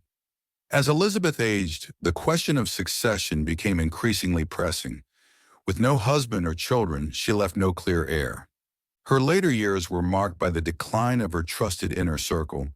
Figures like Robert Dudley, the Earl of Leicester, and Sir Francis Walsingham died, leaving her increasingly isolated. The execution of her former favorite, the Earl of Essex, after his rebellion in 1601, was a particularly painful episode that symbolized the end of an era. Elizabeth's health began to fail in the early 1600s. She became melancholic, suffering from insomnia and depression, By March 1603, she had fallen gravely ill. Refusing medical attention and losing the will to live, she passed away on March 24, 1603, at Richmond Palace at the age of 69. With her death, the Tudor dynasty came to an end, and the throne passed to James VI of Scotland, who became James I of England, uniting the crowns of England and Scotland. Elizabeth's legacy is monumental. She transformed a divided and vulnerable kingdom into a strong, unified, and internationally respected power. Her reign established Protestantism firmly in England, navigated religious and political challenges with remarkable dexterity, and oversaw a cultural renaissance that would echo through the centuries. She became a symbol of national pride and identity, embodying ideals of wisdom, courage, and patriotism. Yet Elizabeth's rule was not without flaws. Her government relied heavily on patronage and favoritism, and she could be indecisive, particularly in foreign policy. Her refusal to marry and secure a Tudor succession left uncertainties that her successors would grapple with.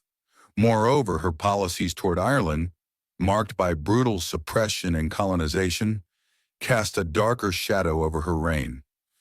Nonetheless, Elizabeth I remains one of history's most revered monarchs. In an age dominated by men, she proved that a woman could govern with the strength and skill of any king. Her reign, the Elizabethan era, became synonymous with a golden age of exploration, art, and national pride. Elizabeth crafted not only the destiny of her kingdom, but also her own enduring myth, a queen who reigned supreme, revered in her own lifetime and for centuries beyond. Edward, son of six. Edward VI, born on October 12, 1537 at Hampton Court Palace, was the only surviving legitimate male heir of Henry VIII, whose tumultuous reign had fundamentally altered the course of English history. His birth brought great joy to his father, who had longed for a male successor to secure the Tudor dynasty. Yet, Edward's short life, marked by ill health, would have a profound impact on England. Ascending the throne at the tender age of 9, his reign would be overshadowed by regency, religious reforms, and a kingdom in flux, setting the stage for the tumultuous religious and political struggles that would define the English Reformation. Edward's early life was steeped in royal privilege, though it was also marked by the absence of his mother, Jane Seymour, who died just days after his birth. His childhood was under the watchful eyes of the powerful figures at court, most notably his maternal uncle, Edward Seymour, who became the Duke of Somerset and Lord Protector of the young king. Edward's education was exceptional, with an emphasis on the classics, languages, and theology. His intellectual gifts were apparent from an early age, and he was a proficient scholar in Latin and Greek, gaining a reputation for his sharp mind. When Henry VIII died in 1547, Edward was declared king at just 9 years old. His ascension was met with the usual pomp and ceremony, but the reality of ruling at such a young age left him vulnerable to the manipulation of his advisors. Edward Seymour, his uncle, was named Lord Protector, assuming the role of de facto ruler of England.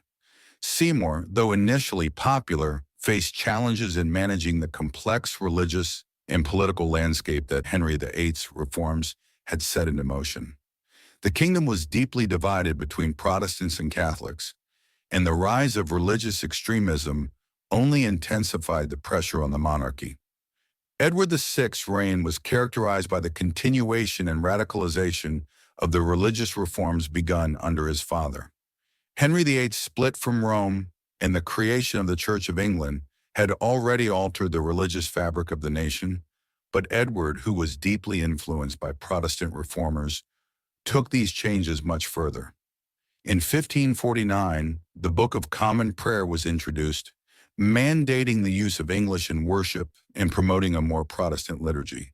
The introduction of this new prayer book was a direct challenge to Catholic traditions and sparked widespread unrest, most notably in the Western Rebellion, also known as the Prayer Book Rebellion, where Catholic rebels in Cornwall and Devon rose against the Protestant reforms.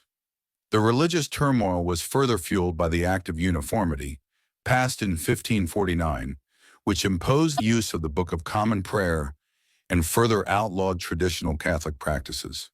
This act alienated many conservative factions, especially in the north of England, who still clung to Catholicism. Despite the growing opposition, Edward's government, led by his uncle Somerset and later by John Dudley, the Duke of Northumberland, pressed forward with a Protestant agenda. In addition to religious reforms, Edward VI's reign also saw significant political instability. Edward Seymour, the Lord Protector, was increasingly seen as weak and unable to control the growing tensions within the court and the country. In 1549, Seymour was overthrown and replaced by John Dudley, who assumed the role of Duke of Northumberland. Dudley was a shrewd and ambitious leader, determined to maintain power at all costs. His political maneuvering and ruthless tactics led to further consolidation of power within the hands of the ruling elite.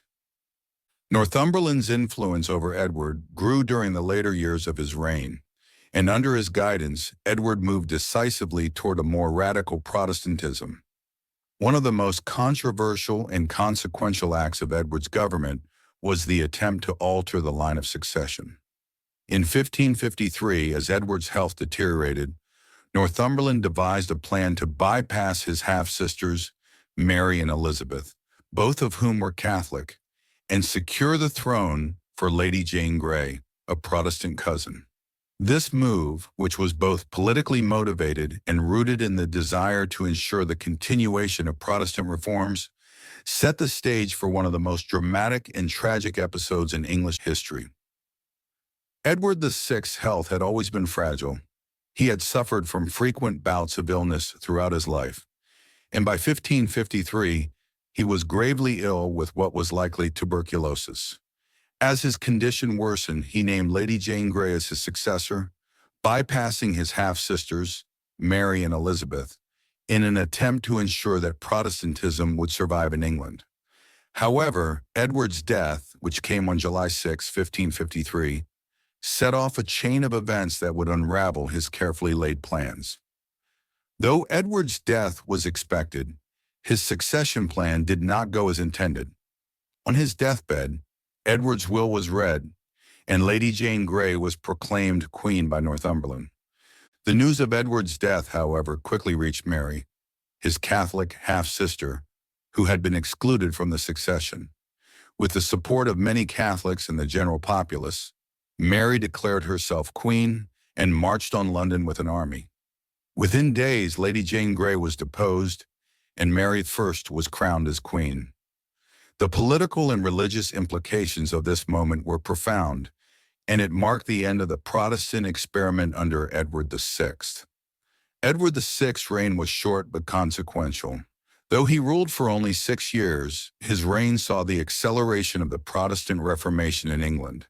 The introduction of the Book of Common Prayer, the dissolution of monasteries, and the removal of Catholic rituals marked a decisive shift in the religious landscape of England.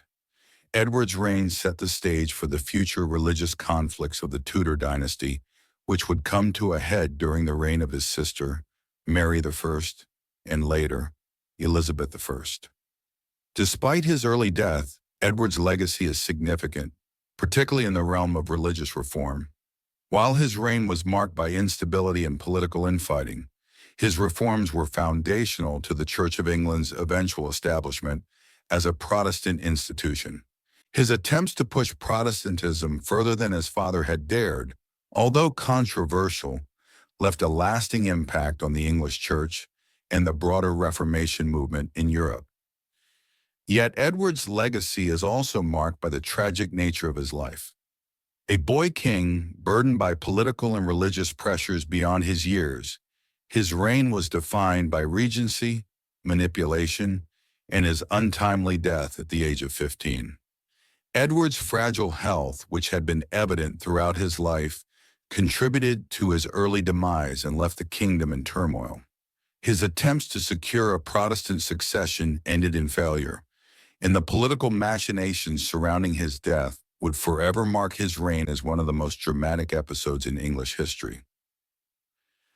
Edward VI, though he left no lasting heirs and ruled for only a brief time, was a pivotal figure in the religious transformation of England. His reign stands as a testament to the power of the monarchy in shaping religious change and the dangers of royal manipulation in a time of religious and political upheaval. Edward's life and death exemplify the risks and complexities of ruling in an age of religious conflict and serve as a stark reminder of the fragility of political power in a volatile world. It was key figures around Henry VIII and his wives. Thomas Cromwell. Thomas Cromwell, born around 1485 in the small town of Putney, London, rose from humble beginnings to become one of the most influential and controversial figures in English history.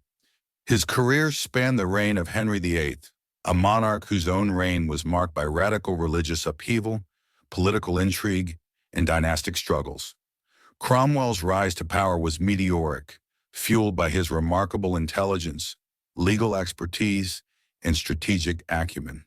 Yet his dramatic fall from grace is a cautionary tale about the dangers of ambition, loyalty, and political maneuvering in the volatile world of Tudor politics. Cromwell's early life is shrouded in mystery. Born into a lower middle-class family, his father was a blacksmith and his mother, a woman of little social standing.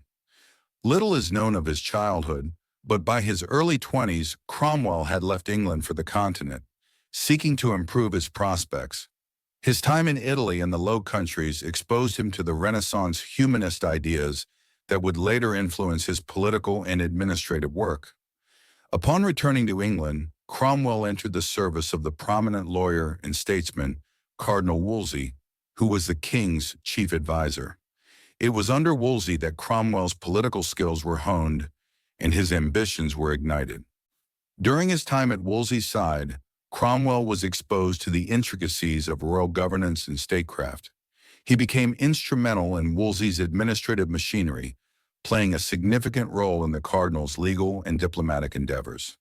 When Wolsey fell out of favor in the early 1530s, due in part to his failure to secure the annulment of Henry VIII's marriage to Catherine of Aragon, Cromwell managed to survive the political fallout and turn the situation to his advantage. By 1532, Cromwell had become one of the king's most trusted advisors. He proved himself indispensable to Henry, particularly in matters relating to the king's marital troubles. Henry VIII's desire to annul his marriage to Catherine and Mary Anne Boleyn had caused a rift with the Catholic Church, and Cromwell was at the forefront of the legal and diplomatic efforts to navigate this crisis. He advised Henry on breaking from Rome and establishing the Church of England, a monumental decision that would change the religious landscape of England forever. Cromwell's greatest triumph came in 1534, when he helped engineer the Act of Supremacy, which declared Henry VIII as the supreme head of the Church of England. This act, which broke England's centuries-old ties with the Roman Catholic Church, was a defining moment in the English Reformation.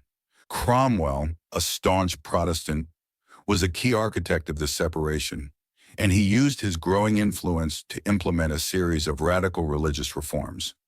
The dissolution of the monasteries, which Cromwell oversaw between 1536 and 1541, was one of the most significant events of his career. This campaign saw the systematic closure of England's monastic institutions and the confiscation of their wealth, a move that not only enriched the crown, but also diminished the power of the Catholic Church in England. Despite his religious reforms, Cromwell's policies were often pragmatic and aimed at consolidating Henry's power. He understood the necessity of appeasing various factions within the kingdom. While his Protestant beliefs shaped much of his policy, he was not blindly ideological and frequently sought to balance the interests of different religious groups. His ability to manage England's complex religious landscape earned him the nickname the architect of the Reformation within the court. Cromwell's political genius was not limited to religious affairs. He was a master of governance, organizing the administration of England into a more centralized and efficient system.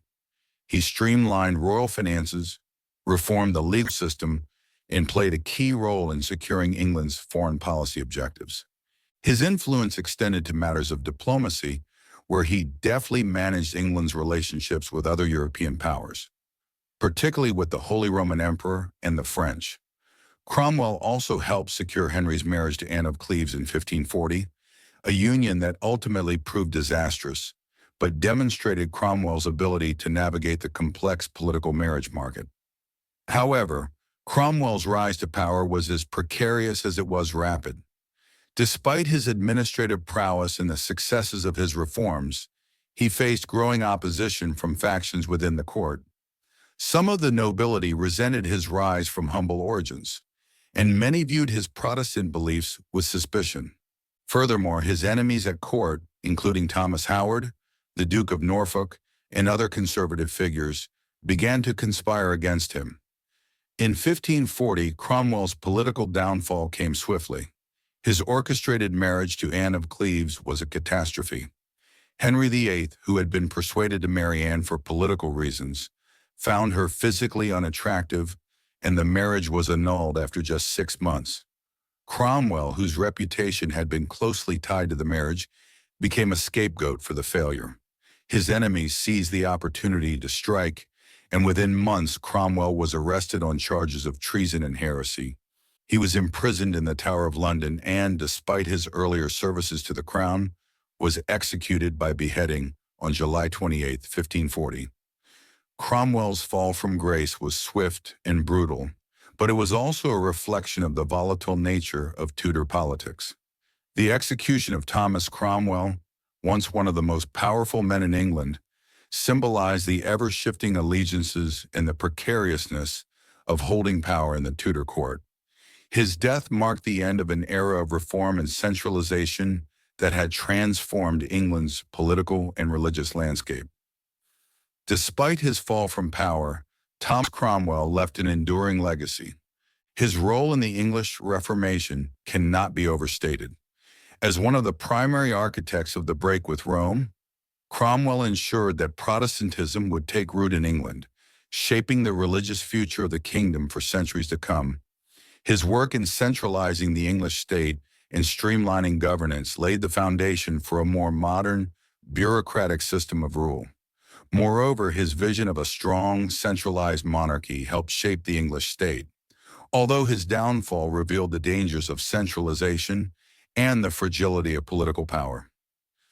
Cromwell's life and death also serve as a reminder of the ruthlessness and instability of Tudor politics.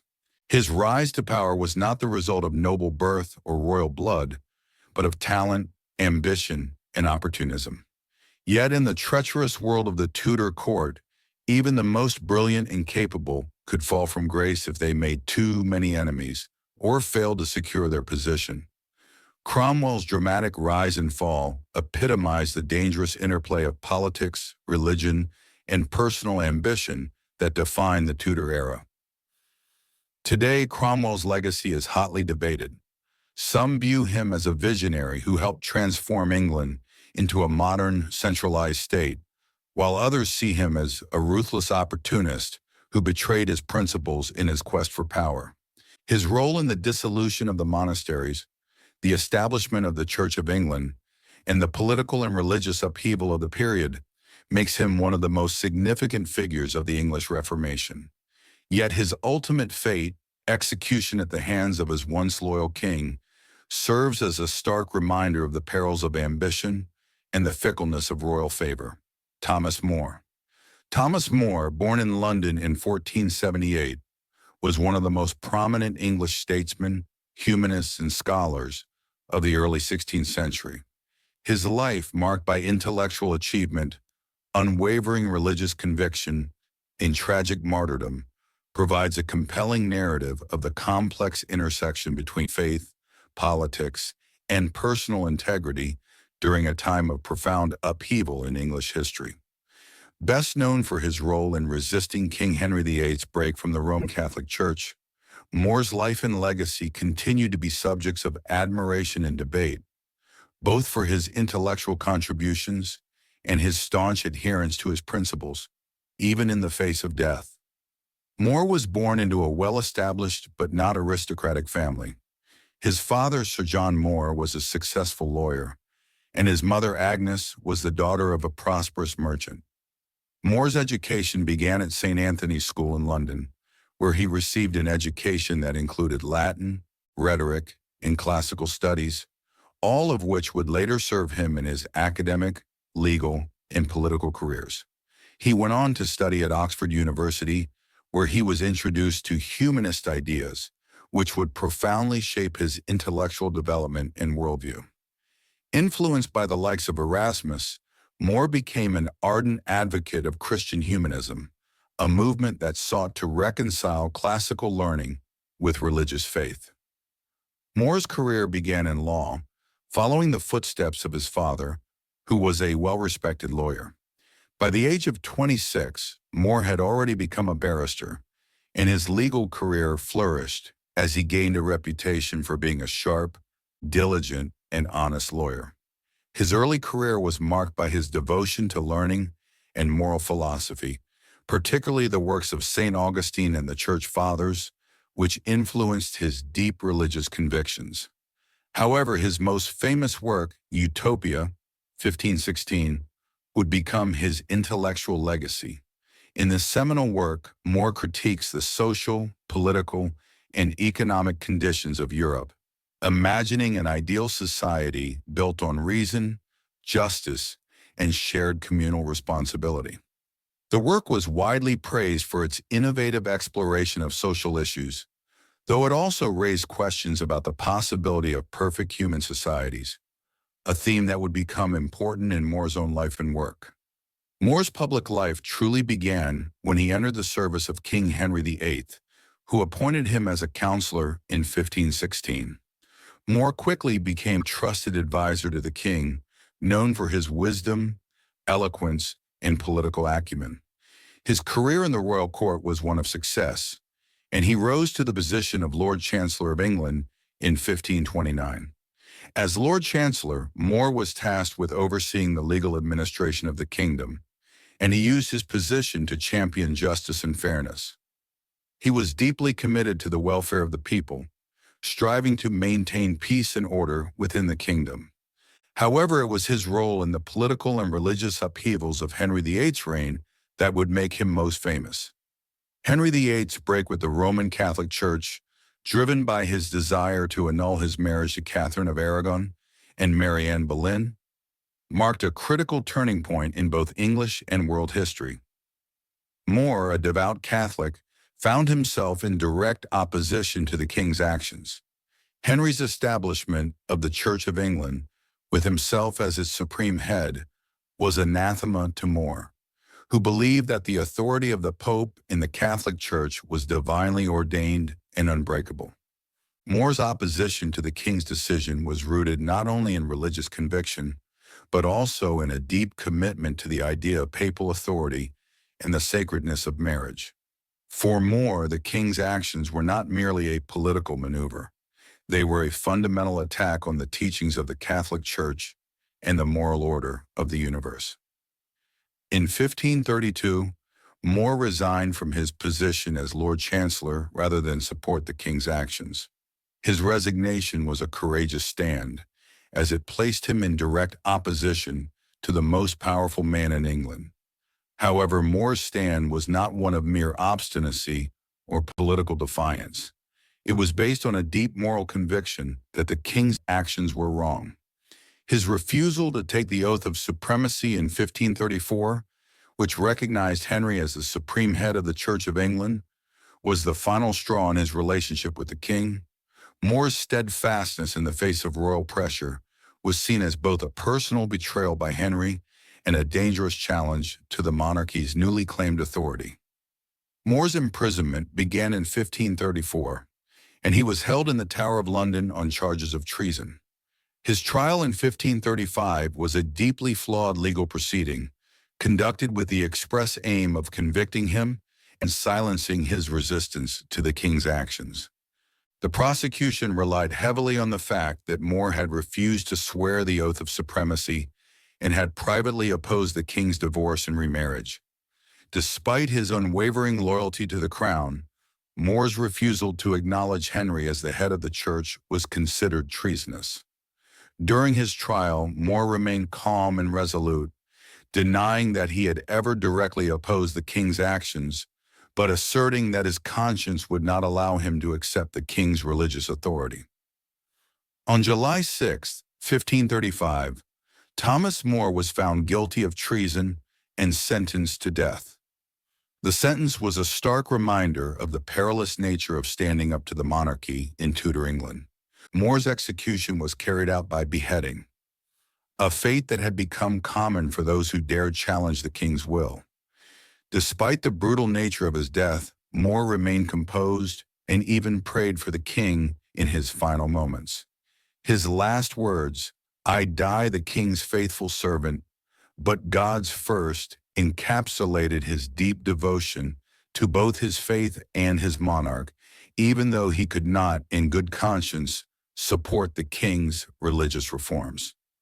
More's martyrdom had a profound impact on both English and Catholic history. His death galvanized those who opposed the English Reformation and served as a symbol of resistance to Henry VIII's religious changes. His canonization as a saint by the Catholic Church in 1935 was a recognition of his unwavering commitment to his faith, even in the face of death.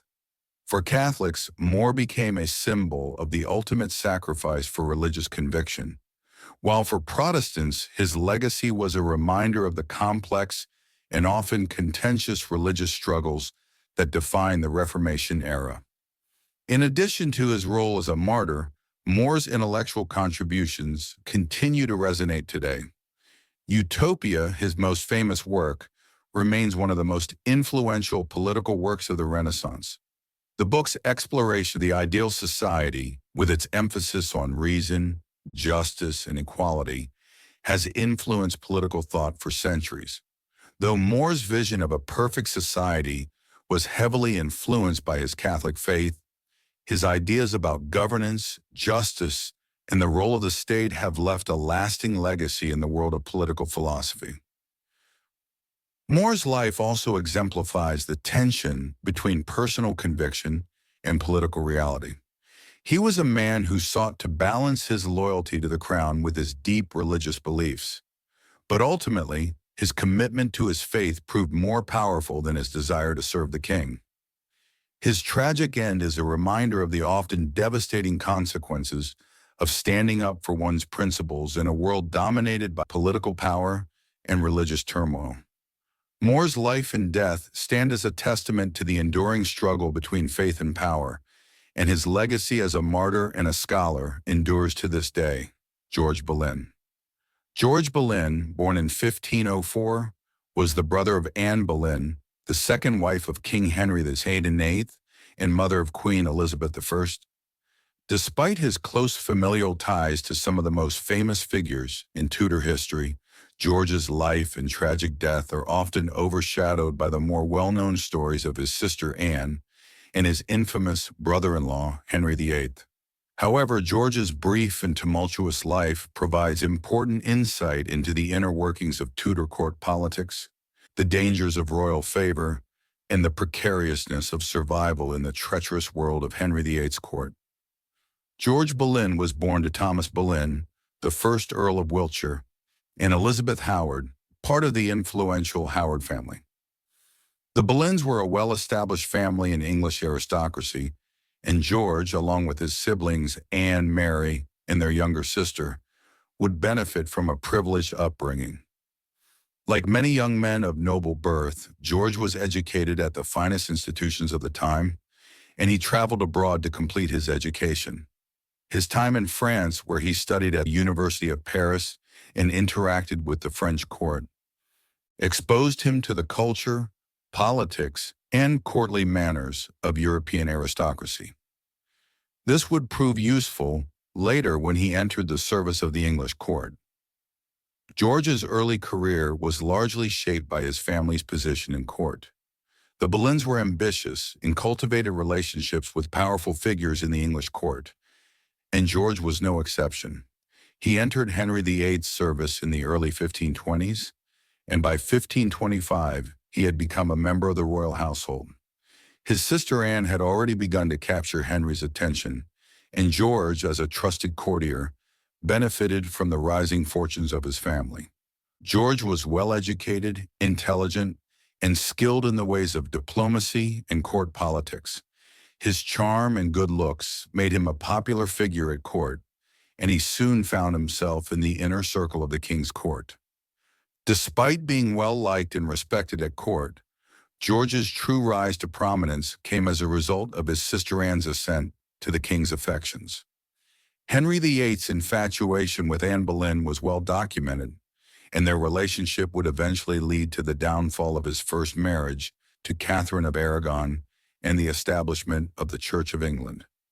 George Boleyn, as Anne's brother, was closely involved in her rise to power, serving as a confidant and advisor. Anne's influence at court was largely built on her strong personality, her intelligence, and her refusal to submit to Henry's desires. But George's support was essential in helping to solidify her position. In addition to his support for Anne's ambitions, George was also actively involved in the political maneuvering surrounding the English Reformation.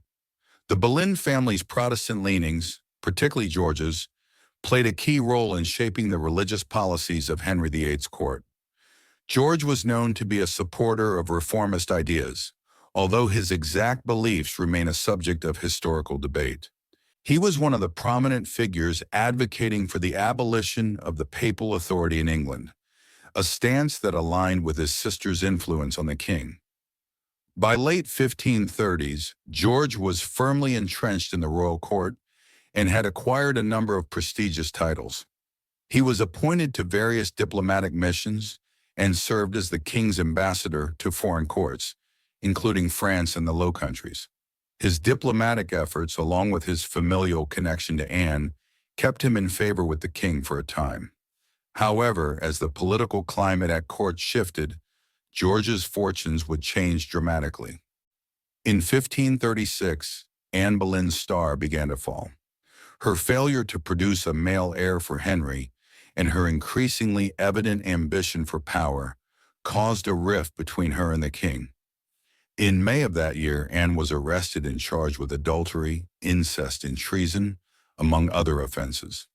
The accusations were likely fabricated by her political enemies at court, including Thomas Cromwell, who had become disillusioned with the Boleyn's influence. It is widely believed that George Boleyn's downfall was closely tied to his sister's fate. On May 2, 1536, George Boleyn was arrested and imprisoned in the Tower of London, along with Anne and several other members of her household. He was accused of committing incest with his sister Anne, an accusation that was almost certainly false. The charges were politically motivated and designed to bring down Anne and her supporters, including George. The evidence against George was flimsy at best, and historians have speculated that his true crime may have been his association with Anne and his involvement in the political machinations that led to the break with Rome. His political enemies, including Thomas Cromwell, likely saw him as a threat to their own positions of power and sought to eliminate him. Despite the lack of credible evidence, George was tried and found guilty of treason. On May 17, 1536, just days after his sister's execution, George Boleyn was beheaded at the Tower of London. His execution was part of the wider purge of Anne Boleyn's supporters, and it marked the tragic end of his life. George's death, like his sister's, was a result of the dangerous game of court politics during the reign of Henry VIII, where even the slightest misstep could lead to ruin. George Boleyn's execution was a significant moment in the history of the Tudor court. It exemplified the arbitrary nature of justice under Henry VIII and the ruthlessness with which the king dealt with those who fell out of favor. The charges against George were baseless, and the trial was a mere formality to justify the king's decision to remove him from power. His death also marked the end of the Boleyn family's influence at court. With Anne and George gone, the Boleyns were effectively eliminated from the political scene, and their rise to prominence was brought to a swift and brutal conclusion. Despite the tragic end to his life, George Boleyn's legacy has been the subject of much interest in recent years. His role in the early days of the English Reformation, his involvement in the political machinations of the court, and his tragic death have made him a figure of fascination for historians and scholars. His relationship with Anne Boleyn and the question of whether the incest charges leveled against him were true has also been the subject of much speculation. Some historians have suggested that George may have been an innocent victim of court intrigue, while others have speculated that his involvement in the politics of the court may have contributed to his downfall. Today, George Boleyn remains a tragic and enigmatic figure in Tudor history. His life was one of ambition, loyalty, and ultimately betrayal, and his death serves as a reminder of the dangers of court politics in one of the most turbulent periods in English history. Though his legacy may not be as well known as that of his sister Anne, George Boleyn's story is an important part of the narrative of the Tudor court, and his tragic end stands as a testament to the fragility of power in the hands of even the most prominent figures. Thomas Howard, 3rd Duke of Norfolk. Thomas Howard, 3rd Duke of Norfolk, born in 1473, was one of the most powerful and influential figures in the late 15th and early 16th centuries in England. A member of the noble Howard family, he would play a key role in the political and military life of Tudor England, navigating the treacherous waters of royal favor, warfare, and religious upheaval. His career spanned the reigns of Henry VII, Henry IX, and briefly, Edward VI, making him a significant figure in the development of the Tudor dynasty and the tumultuous period that defined it. Known for his ambition, his complex loyalty to the crown, and his involvement in key events of the period, the Third Duke's life story is one marked by triumph, downfall, and survival, but also by his relentless pursuit of power and his significant impact on the history of England. Born into the illustrious Howard family, Thomas Howard was the son of John Howard, 1st Duke of Norfolk, and Margaret de Mowbray. The Howards had long been a powerful force in English politics, and their connection to both the royal family and the noble elite placed young Thomas in a position of potential power from an early age. Thomas was educated in the ways of the court, military strategy, and governance, setting the stage for his later roles as a courtier, general, and nobleman. During the reign of Henry VII, Thomas Howard's rise was inextricably linked to the Tudor dynasty's efforts to solidify their power following the Wars of the Roses. His family's loyalty to the Tudor cause, particularly his father's role in supporting Henry Tudor, later Henry VII, at the Battle of Bosworth in 1485, positioned them favorably in the new political landscape. After the death of his father in 1485, Thomas inherited the dukedom, becoming the 3rd Duke of Norfolk at just 12 years old. However, his early years as Duke were marked by the struggle to establish his own power at court, as Henry VII sought to secure his dynasty and consolidate power over the English nobility. Despite being young and relatively inexperienced, Norfolk quickly became a trusted member of the royal court. As an ambitious and politically astute nobleman, he took part in the king's military campaigns, and his marriage in 1495 to Elizabeth Tilney, the daughter of a powerful noble family, further cemented his position at court. The marriage also produced a number of children, including the future Duke of Norfolk, who would later play an important role in the reign of Henry VIII.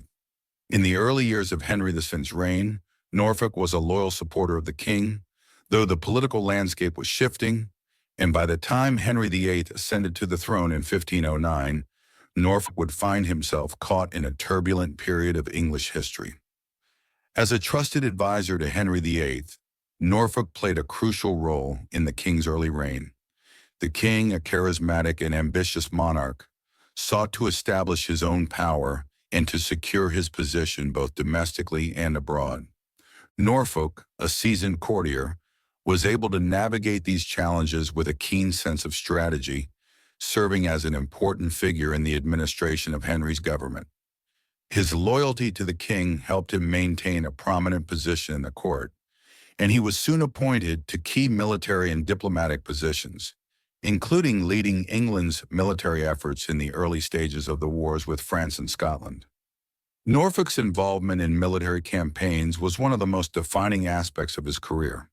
He was instrumental in leading English forces in several campaigns against the Scots and the French. In 1513, Norfolk commanded the English forces at the Battle of Flodden, where his army decisively defeated the Scots. The victory at Flodden was one of Norfolk's most notable military achievements, and it solidified his reputation as a capable and loyal general. However, his military career was not without setbacks. His involvement in the disastrous campaign in France in 1513, which ultimately ended in a failed siege of the French city of Terouanne, marked a significant military failure and tarnished his record. Nevertheless, Norfolk's ability to recover from setbacks and maintain his influence at court ensured that his position remained secure for much of Henry VIII's reign. The 1520s marked a period of increasing political turbulence for Norfolk. His relationship with the king, while strong, became strained as Henry's desire for a divorce from Catherine of Aragon became central to his reign. Norfolk, a traditionalist and deeply devout Catholic, was one of the staunchest supporters of Catherine and opposed the king's efforts to annul his marriage.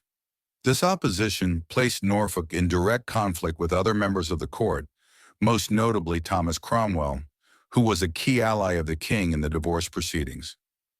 Norfolk's loyalty to Catherine, combined with his conservative religious views, put him at odds with the reformist faction at court, led by Cromwell, who sought to break England's ties with Rome and establish the Church of England. Despite these political divisions, Norfolk was able to maintain his influence at court through his alliances with powerful figures, including his niece Anne Boleyn. Anne's relationship with Henry VIII and her eventual marriage to the king in 1533 offered Norfolk an opportunity to increase his power and influence within the court. However, his support for Anne's marriage to Henry and his increasing involvement in her political ambitions would come to haunt him in the later years of his life. As Anne's rise to power led to her eventual downfall, Norfolk found himself caught in the political turmoil of the Boleyn affair. With Anne's fall from grace in 1536, Norfolk's position at court became increasingly precarious. His enemies, including Cromwell, took advantage of the situation, and Norfolk's political fortunes began to falter. Though he initially escaped the purges of the early 1530s, Norfolk was arrested in 1537 and briefly imprisoned in the Tower of London on charges of treason. He was accused of conspiring against the king and was suspected of being involved in the downfall of Anne Boleyn. However, Norfolk's family connections and his previous service to the king ensured that he was released from prison, though his power was significantly diminished. In the final years of his life, Norfolk's political influence waned. Although he was never completely removed from court, his health declined, and he was increasingly sidelined in the court of Henry VIII's later years. His surviving family members, including his son, the fourth Duke of Norfolk, continued to hold sway in English politics, but the third Duke's own position remained weakened. Thomas Howard died in 1554 at the age of 81, after a lifetime spent navigating the volatile currents of Tudor politics. Despite his long life and significant political achievements, Norfolk's legacy is complicated. His contributions to the military and political life of England were substantial, particularly his leadership in the Battle of Flodden and his role in the early years of Henry VIII's reign.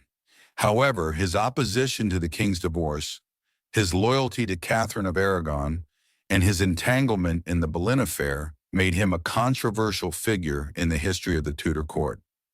Norfolk's career exemplified the fragility of power at the Tudor court, where even the most influential and experienced figures could find themselves at the mercy of shifting royal favor and political intrigue. In the end, Thomas Howard, 3rd Duke of Norfolk, remains a significant but somewhat tragic figure in Tudor history. His political ambitions, military achievements, and close relationship with the royal family helped shape the events of the early 16th century, but his failure to adapt to the changing tides of the Tudor court ultimately led to his decline. His story is a poignant reminder of the dangers of ambition, loyalty, and power in a time of political and religious upheaval, and his legacy, though overshadowed by other more prominent figures in the Tudor dynasty, continues to be an important part of England's history. Jane Boleyn, Lady Rochford. Jane Boleyn, Lady Rochford, born Jane Parker in 1505, was a central yet tragic figure in the tumultuous world of Tudor politics. Married to George Boleyn, the brother of Anne Boleyn, she became intimately connected to the Boleyn family and, by extension, the rise and fall of Anne Boleyn, Queen of England.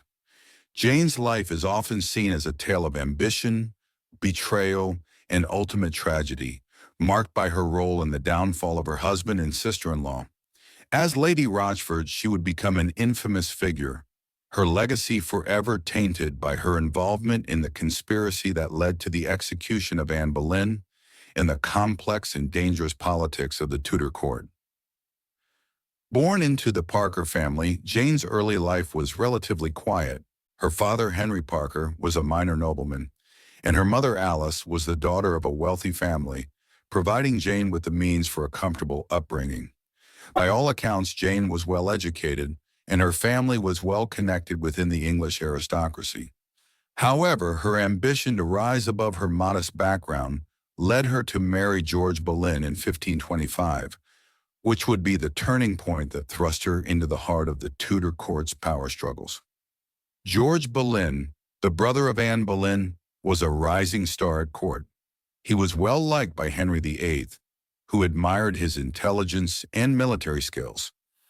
George's relationship with Anne was also crucial to Jane's advancement, as her marriage to George placed her directly in the orbit of the ambitious Boleyn family. As Anne's influence at court grew, Jane found herself closely connected to one of the most powerful and controversial families in England. When Anne became the king's mistress and then his wife, Jane's status as the wife of Anne's brother gave her access to the inner circles of power, and she became one of Anne's ladies-in-waiting.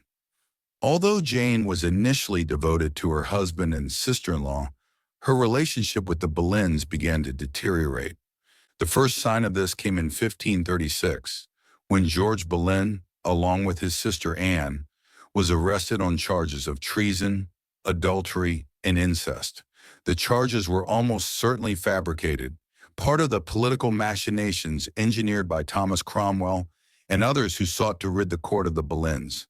George was arrested, tried, and executed for treason in May 1536, and Anne was executed just days later. It was during this time of intense turmoil and betrayal that Jane Boleyn's role in the downfall of her family became more apparent. As a widow, Jane Boleyn was left vulnerable and without the powerful protection that her husband's family once provided.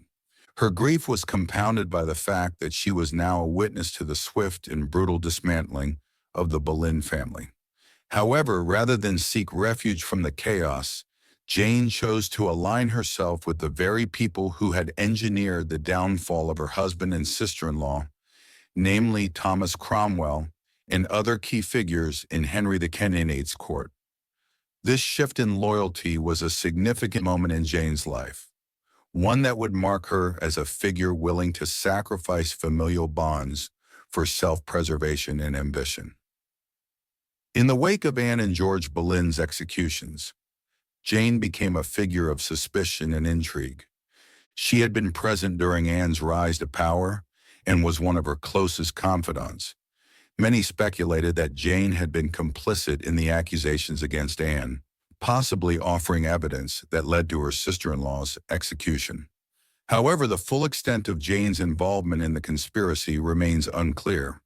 What is certain is that Jane's survival in the treacherous political environment at court hinged on her ability to ingratiate herself with those in power. As a result, she became increasingly involved in the machinations of Henry VIII's court, aligning herself with figures such as Thomas Cromwell and seeking new opportunities for advancement. In 1537, Jane Boleyn's loyalty to the king and his government led to her remarriage to Sir Thomas Boleyn, 1st Earl of Rochford. This union, while not one of great affection, was a strategic move. It ensured that Jane would continue to have a place in the Tudor court, and her new position as Lady Rochford allowed her to maintain some level of influence. However, this position also meant that Jane had to carefully navigate the complex relationships between the powerful factions at court, particularly in the wake of Anne's death. Despite her new title and the status that came with it, Jane's life remained filled with personal turmoil and scandal. Her role as one of the Queen's ladies-in-waiting continued, but her position became precarious as she found herself caught in the crossfire of a dangerous game of court politics. Jane's personal life was marred by a series of turbulent relationships, most notably with her new husband, Sir Thomas Boleyn. The marriage was one of convenience, and Jane was likely not entirely comfortable in her new role. Moreover, her involvement in the political intrigue surrounding the court of Henry VIII only deepened her sense of isolation and fear. In the 1540s, Jane's downfall began to take shape. She had become embroiled in yet another scandal, this time involving Catherine Howard, the fifth wife of Henry VIII. Jane's relationship with Catherine was marked by jealousy and resentment, and she was reportedly one of the people who provided information about Catherine's infidelities to Henry VIII.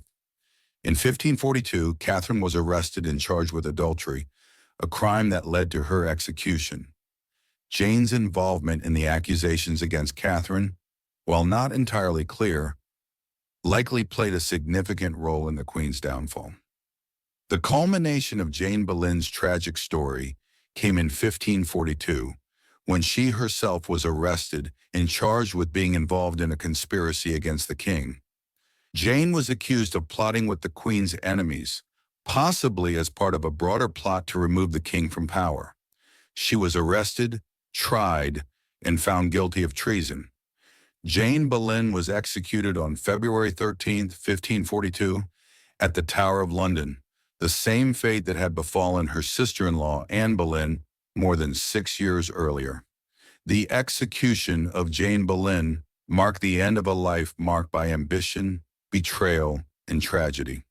Her involvement in the events surrounding the Boleyn family's rise and fall, her role in the intrigues of Henry VIII's court, and her ultimate betrayal of those she once loved make her a complex and deeply tragic figure in Tudor history. Jane's willingness to betray her family in order to survive and gain favor at court ultimately led to her undoing, and her story serves as a poignant reminder of the dangers of ambition and the precarious nature of power in the Tudor court. In the end, Jane Boleyn's legacy is one of moral ambiguity. Was she simply a victim of her circumstances, forced to navigate a court filled with intrigue and danger? Or was she a willing participant in the political machinations that led to the downfall of her family? The answer is likely a combination of both.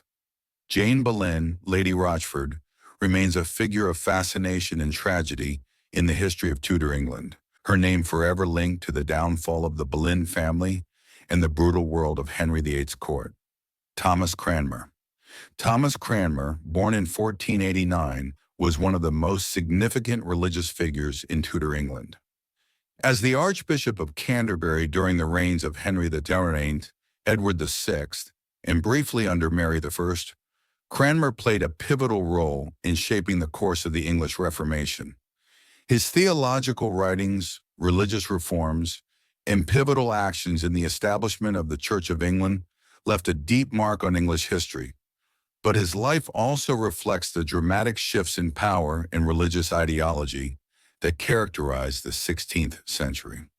Cranmer's life story is one of great intellectual achievement, political maneuvering, personal transformation, and ultimately martyrdom, offering a compelling narrative of the struggle for religious reform in England. Cranmer was born in the town of Islacton, Nottinghamshire, into a moderately well-off family. He was educated at Cambridge University, where he studied the classics and theology. During his time at Cambridge, Cranmer became increasingly drawn to the reformist ideas that were beginning to spread across Europe. At the time, England was still firmly within the Catholic fold, and Cranmer's early intellectual development was steeped in the traditional Catholic teachings. However, he also came into contact with the early ideas of the Protestant Reformation, particularly those espoused by Martin Luther and his followers, which would later shape his own theological views. In the early years of his career, Cranmer's path to power was not particularly remarkable. After completing his studies, he became a Fellow of Jesus College, Cambridge, and was eventually appointed to a series of minor ecclesiastical positions. It was not until he became involved with the court of Henry VIII that Cranmer's fortunes truly changed. In the early 1520s, Cranmer was introduced to the king's circle through his connections with key reformers, particularly the scholar and theologian Andreas Osiander.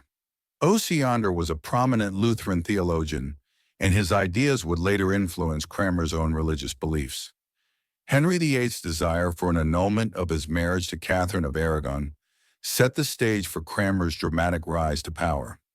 The king's personal life, particularly his desperate wish to marry Anne Boleyn, was at the heart of the religious crisis that would eventually lead to the creation of the Church of England.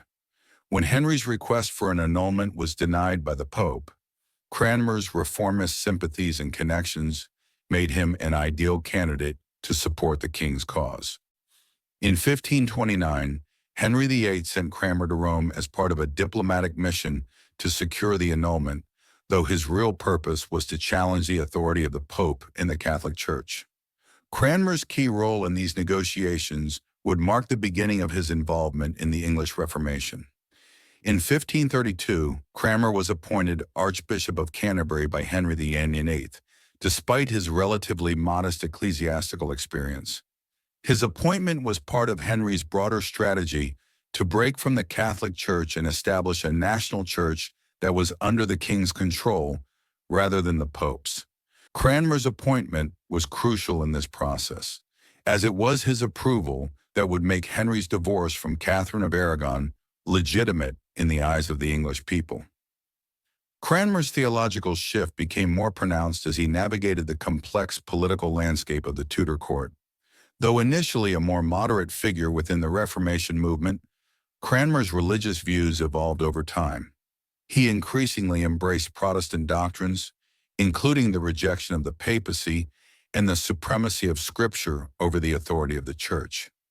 By the time of his appointment as Archbishop, Cranmer was firmly in the camp of those advocating for reform within the Church, though he also sought a more conciliatory path that would maintain some elements of traditional Catholic worship. His position was one of balance. He sought to introduce Protestant reforms while avoiding a complete break from the established religious practices of England. Under Cranmer's leadership, the Church of England began its transformation into a more Protestant institution. His first significant act was to officiate at Henry VIII's marriage to Anne Boleyn in 1533, marking the official break with Rome. Cranmer's role in the annulment of Henry's marriage to Catherine and his subsequent involvement in the marriage to Anne solidified his loyalty to the king, though it also set him on a path that would eventually lead to greater religious conflict. Over the next several years, Cranmer played a key role in the implementation of religious reforms. He was instrumental in the creation of the Act of Supremacy, 1534, which declared Henry VIII as the supreme head of the Church of England, further cementing the break with Rome. Cranmer also supported the Act of Six Articles, 1539, which sought to preserve some elements of Catholic doctrine, such as the belief in transubstantiation, while allowing for reform in other areas, such as the rejection of clerical celibacy and the reduction of the importance of the sacraments. While these acts were controversial, they reflected Cranmer's pragmatic approach to religious reform, one that sought to balance the demands of the king with the growing influence of Protestant thought. However, the most significant aspect of Cranmer's legacy lies in his theological writings. and his role in the development of the Book of Common Prayer. Cranmer was instrumental in the creation of this liturgical text, which would become one of the defining features of Anglican worship. The Book of Common Prayer, first published in 1549, reflected Cranmer's vision for a more reformed and accessible church service. It rejected many Catholic traditions, including the use of Latin in the liturgy, and embraced a more direct relationship between the individual worshiper and God through vernacular prayer. The Book of Common Prayer became a cornerstone of English Protestantism and continues to play a central role in Anglican worship today. Cranmer's influence continued to grow during the reign of Henry VIII's son, Edward VI, who ascended to the throne in 1547. Under Edward VI, England moved further toward Protestantism, and Cranmer's influence reached its peak. He was a driving force behind the religious reforms that took place during Edward's reign, including the introduction of further changes to the liturgy, the removal of Catholic symbols from churches, and the promotion of more radical Protestant teachings. It was during this time that Cranmer authored the 42 Articles, which laid the foundation for the Church of England's doctrinal beliefs. However, Cranmer's life took a dramatic turn when Mary I, the daughter of Henry VIII and Catherine of Aragon, succeeded Edward VI in 1553. Mary, a devout Catholic, sought to reverse the Protestant reforms of her predecessors and restore Catholicism to England. Cranmer, along with many of the key figures of the English Reformation, was arrested and imprisoned for heresy. His trial was marked by his attempts to recant his Protestant beliefs in order to save his life. But his ultimate martyrdom would come in 1556, when he was burned at the stake. Cranmer's final moments were filled with great drama and tragedy. In a last act of defiance, Cranmer recanted his recantation and reaffirmed his Protestant beliefs before his execution. As he was led to the stake, Cranmer is said to have placed his hand in the flames first, declaring that he would rather burn his hand, the one that had signed his recantations, than live with the guilt of renouncing his faith. His death marked the end of one of the most turbulent and significant religious careers in English history. Thomas Cranmer's legacy is one of intellectual rigor, religious reform, and personal sacrifice. His contributions to the English Reformation, particularly his role in the establishment of the Church of England, the creation of the Book of Common Prayer, and the theological foundations of Anglicanism, continue to resonate to this day. While his life was marked by personal and political struggles, his commitment to the principles of the Reformation and his ultimate martyrdom cement his place as one of the most important figures in English religious history. Margaret Pole, Countess of Salisbury. Margaret Pole, Countess of Salisbury, born in 1473, was a tragic figure in the volatile world of Tudor politics. As a member of the Plantagenet family, she was the daughter of George Plantagenet, Duke of Clarence, and Isabella Neville. Margaret's life was defined by her noble heritage, her loyalty to her family, and her ultimate downfall at the hands of the Tudor monarchs. Her story is one of tragedy, resilience, and the brutal consequences of the dynastic struggles that marked the reigns of Henry VII, Henry VIII, and their successors. Margaret was born into a turbulent period in English history. Her father, George, was the younger brother of King Edward IV and the uncle of King Richard III, making Margaret a direct descendant of the royal Plantagenet line. George's marriage to Isabella Neville, the daughter of the powerful Earl of Warwick, linked him to one of the most influential families in England. However, George's political ambitions and his role in the Wars of the Roses would lead to his eventual downfall.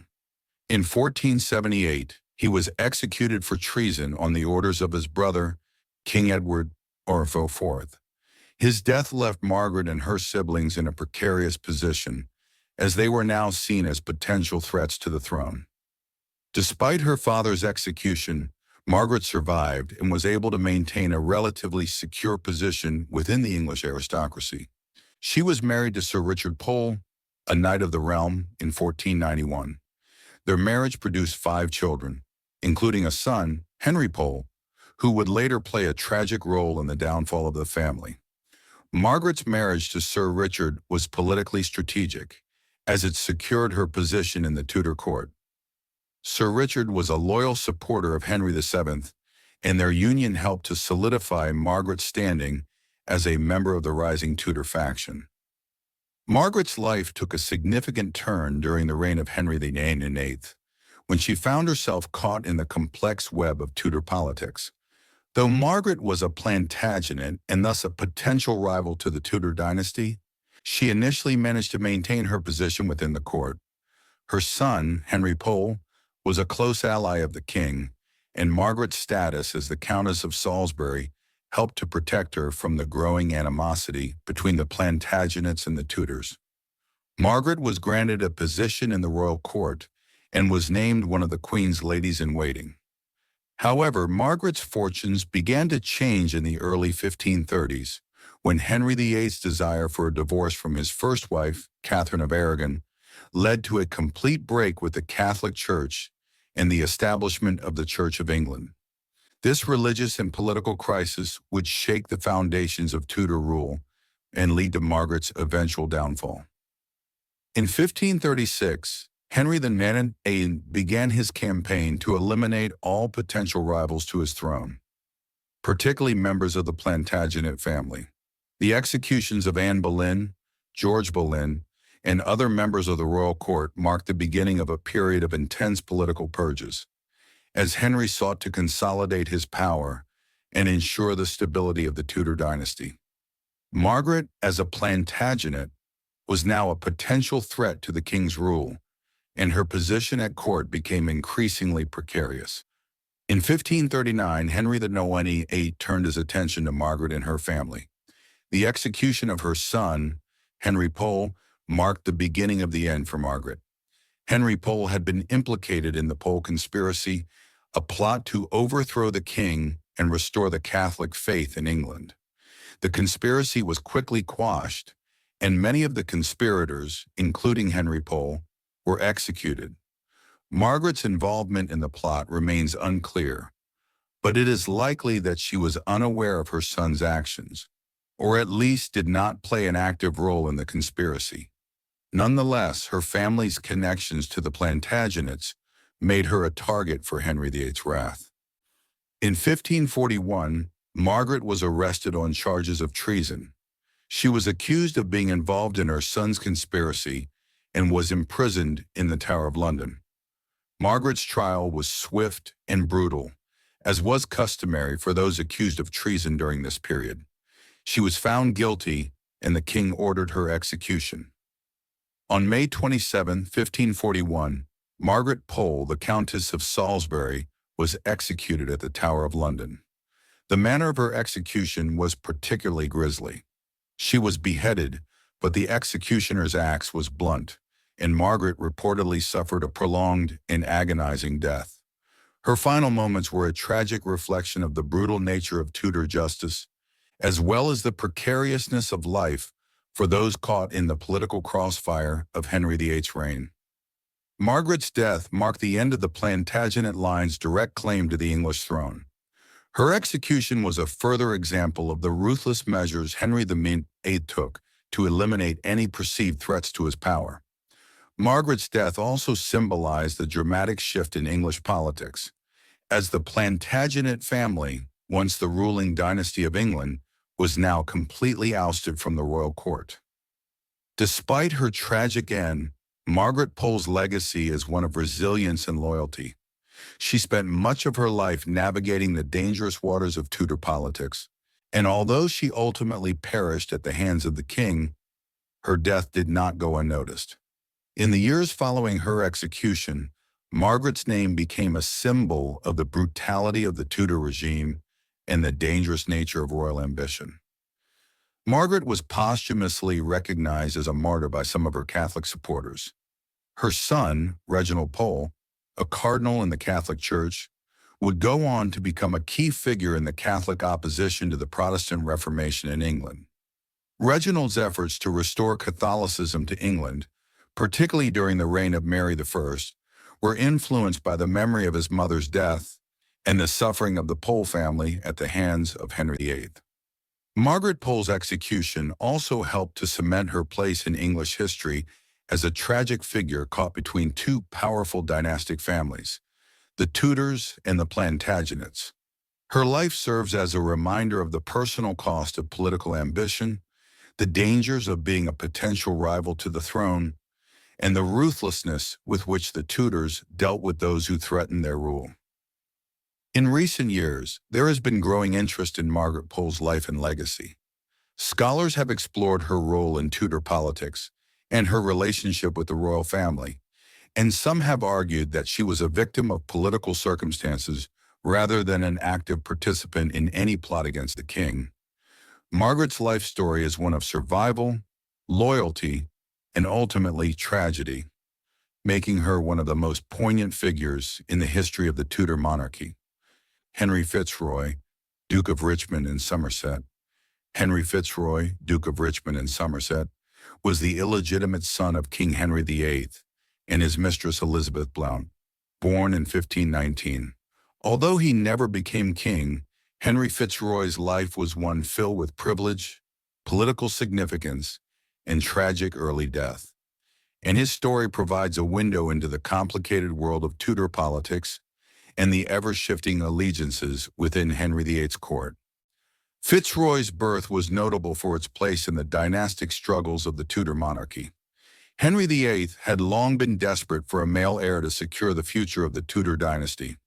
His marriage to Catherine of Aragon had produced only one surviving child, Mary, and despite the king's intense desire for a male heir, his first marriage had proven unsuccessful in this regard. Henry's affair with Elizabeth Blount came at a time when he was deeply frustrated with his marriage and the lack of a male successor. In 1519, when Blount gave birth to Henry Fitzroy, the king's joy was palpable, and Fitzroy's birth briefly filled the royal court with hopes of a male heir. Despite being an illegitimate son, Fitzroy was initially regarded with significant affection by his father and enjoyed a privileged position at court. From an early age, Henry Fitzroy's status was clear. He was the son of a king, and that alone granted him a certain cachet within the royal family. He was given the title of Duke of Richmond and Somerset in 1525, an unprecedented honor for an illegitimate child, which further solidified his place in the Tudor hierarchy. The Duke of Richmond was also given land and various titles, marking him as a figure of significant importance at court, and at a young age he was placed in a prominent position within the English nobility. His title of Duke was symbolic, not just of his royal connection, but of the political maneuvering of his father. By elevating his illegitimate son to such a prestigious position, Henry VIII sent a clear message that he valued Fitzroy, though he was still not a legitimate heir. As a child of the king, Fitzroy's early education was tailored to his noble status, with a focus on courtly conduct and martial skills. He was educated alongside his royal half-sisters, Mary and Elizabeth, and he had access to the best tutors and advisors. Despite his illegitimate status, he was treated as an equal to other high-ranking figures at court, and his potential future was viewed as one of power and influence. He was even named a member of the king's inner circle, though he would never attain the position of heir to the throne, a title that remained with Henry VIII's legitimate children. Fitzroy's prominence at court was cemented when in 1533 he was appointed as Lord High Admiral of England, a position that carried considerable political and military importance. He was one of the king's most trusted men, and his rise in status continued as the decade progressed. He was particularly close to his father, and in 1533 he was named as the Lord Lieutenant of Ireland, a significant military and political role. The appointment to Ireland marked a shift in the king's strategy, as Henry VIII sought to strengthen his control over the country by appointing one of his own blood to oversee its governance. However, despite these important positions and the esteem in which he was held at court, Fitzroy was never truly in line to inherit the throne. His legitimacy was always a matter of debate, And even though Henry VIII had expressed some hope that Fitzroy could one day rule, his status as an illegitimate child always limited his prospects. Moreover, in 1534, Henry VIII's marriage to Anne Boleyn and the birth of Elizabeth added further complications to Fitzroy's role in the line of succession. As the legitimate heir through Anne, Elizabeth's position as the king's daughter placed her firmly ahead of Fitzroy in the succession. Despite this, Henry Fitzroy continued to play an important role in the English court, and his relationship with his father remained close. Tragically, Fitzroy's promising future came to an abrupt end. In the early months of 1536, at the age of 17, he fell ill, and despite various treatments, he died in July of the same year. His death came as a shock to the court, and it was a devastating blow to Henry VIII, who had high hopes for his son's future.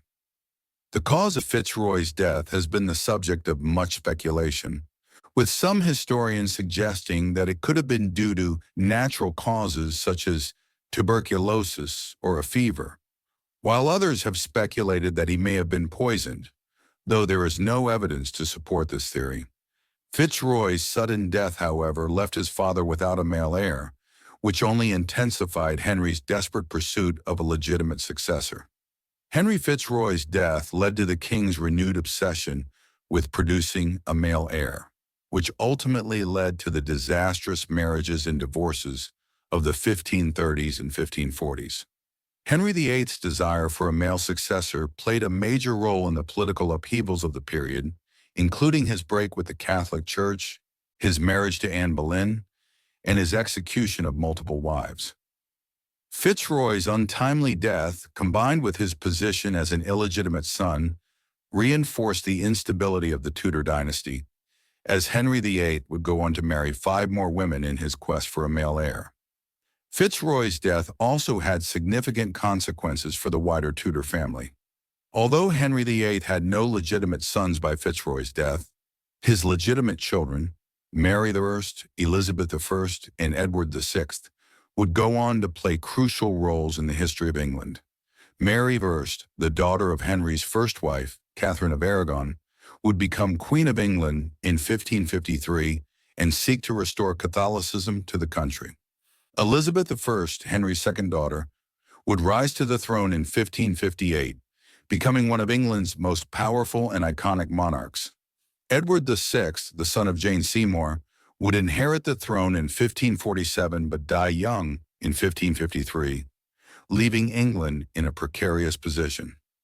Despite his death, Henry Fitzroy's legacy lived on in his role as a symbol of the Tudor dynasty's instability and the complexities surrounding the question of succession. While he never ascended to the throne, his position as the illegitimate son of the king placed him in a unique and significant place in English history. The tragedy of his untimely death and the absence of a male heir after him had a lasting impact on the future of England and the monarchy. His death underscored the frailty of the Tudor line and the intense pressures placed upon Henry VIII and his heirs to ensure a lasting and legitimate succession. In modern times, Henry Fitzroy is often remembered as a figure caught between the dynastic ambitions of his father and the political realities of Tudor England. His life is a reminder of the ruthless nature of the Tudor court, where power was constantly shifting, and even the children of kings could be swept away by the unpredictable currents of royal politics. His story offers a poignant example of the fragility of life at the Tudor court, where even those with the most significant bloodlines could fall victim to the whims of fate. Additional historical figures. Thomas Wolsey. Thomas Wolsey, born in 1473 in Ipswich, was one of the most influential figures in early Tudor England. He rose from relatively humble origins to become one of the most powerful men in the kingdom, holding the titles of Cardinal, Lord Chancellor, and Archbishop of York, among others. Wolsey's rapid ascent in the world of church and state epitomized the potential for social mobility in Tudor England, but his eventual downfall is also a cautionary tale of how the shifting tides of political favor could destroy even the most powerful figures. Wolsey's early life was unremarkable. Born to a butcher and a local woman of humble means, his path to power was marked by education and ambition. He entered Magdalen College, Oxford, at the age of 15, where he quickly showed an aptitude for scholasticism and ecclesiastical studies. His sharp mind and commitment to the church set him on a trajectory that would see him rise far beyond the typical bounds of his background. After completing his studies at Oxford, Wolsey began to make his way through the church's ranks, which at the time was a path that could lead to significant power and influence. He initially worked as a chaplain for Archbishop of Canterbury William Warham, and quickly earned a reputation for his organizational skills and intellect. This period marked the beginning of Wolsey's rise as he gained favor in the court of King Henry VII, though it was during the reign of Henry VIII that Wolsey would come into his own. When Henry VIII ascended to the throne in 1509, Wolsey's political savvy and loyalty to the king enabled him to become a trusted advisor in a relatively short period of time. By 1515, Wolsey had achieved the rank of cardinal, a significant ecclesiastical position, making him not only a major figure in the church, but also a key player in the realm's politics. His rise to cardinal was achieved through his connections with the papacy and his ability to navigate the intricacies of European diplomacy. As Lord Chancellor of England, Wolsey wielded immense power. He was one of the most powerful men in the country, second only to the king himself. Wolsey's political prowess and sharp administrative mind were crucial during this period. He orchestrated key foreign policies, managed the kingdom's finances, and was instrumental in consolidating Henry VIII's early reign. He played a central role in the Anglo-French Wars, trying to balance alliances with European powers like France and Spain, and he worked tirelessly to maintain England's position within the European balance of power. One of Wolsey's key contributions during this period was his handling of Henry VIII's foreign policy.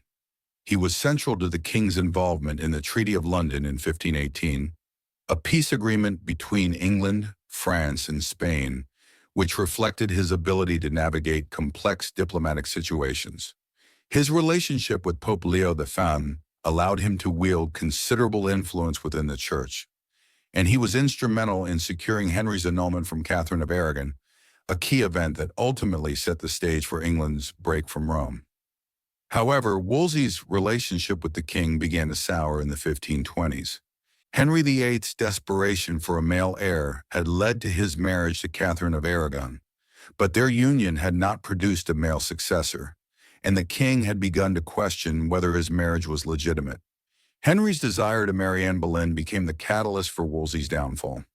The cardinal's inability to secure a papal annulment for Henry's marriage to Catherine, despite his influence within the church, led to a breakdown in the king's confidence in his most trusted advisor. Wolsey's failure to achieve the annulment was rooted in the political and religious complexities of the time.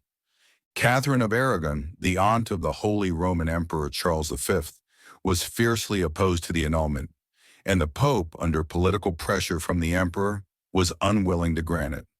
Wolsey, despite his best efforts, found himself trapped between the competing interests of the king and the papacy.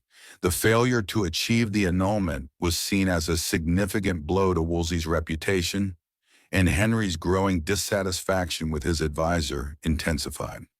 In 1529, after years of failed negotiations and growing tension, Wolsey was dismissed from his position as Lord Chancellor, and his influence over the king waned. His fall from grace was swift and brutal, a stark contrast to the rapid rise that had marked his earlier career. Wolsey was accused of treason, though the charges were largely fabricated as a pretext for his downfall. He was stripped of his titles and forced into exile. Wolsey's exile was marked by his continued attempts to regain favor with the king. He was sent to his estates in York, where he was allowed to live out his days under a form of house arrest. However, Wolsey was never able to regain his former power. The final blow came in 1530 when he was accused of plotting against the king. Wolsey's health began to deteriorate, and he died on November 29, 1530, on his way to face trial for charges of treason. The death of Wolsey marked the end of an era in English politics. His downfall is emblematic of the dangers of serving a capricious monarch, especially one like Henry VIII, whose personal desires often clashed with the broader political and religious realities of the time. Wolsey had been a master of diplomacy, a shrewd administrator, and a loyal servant to the king, but in the end, he was undone by his inability to navigate the king's increasingly unpredictable desires.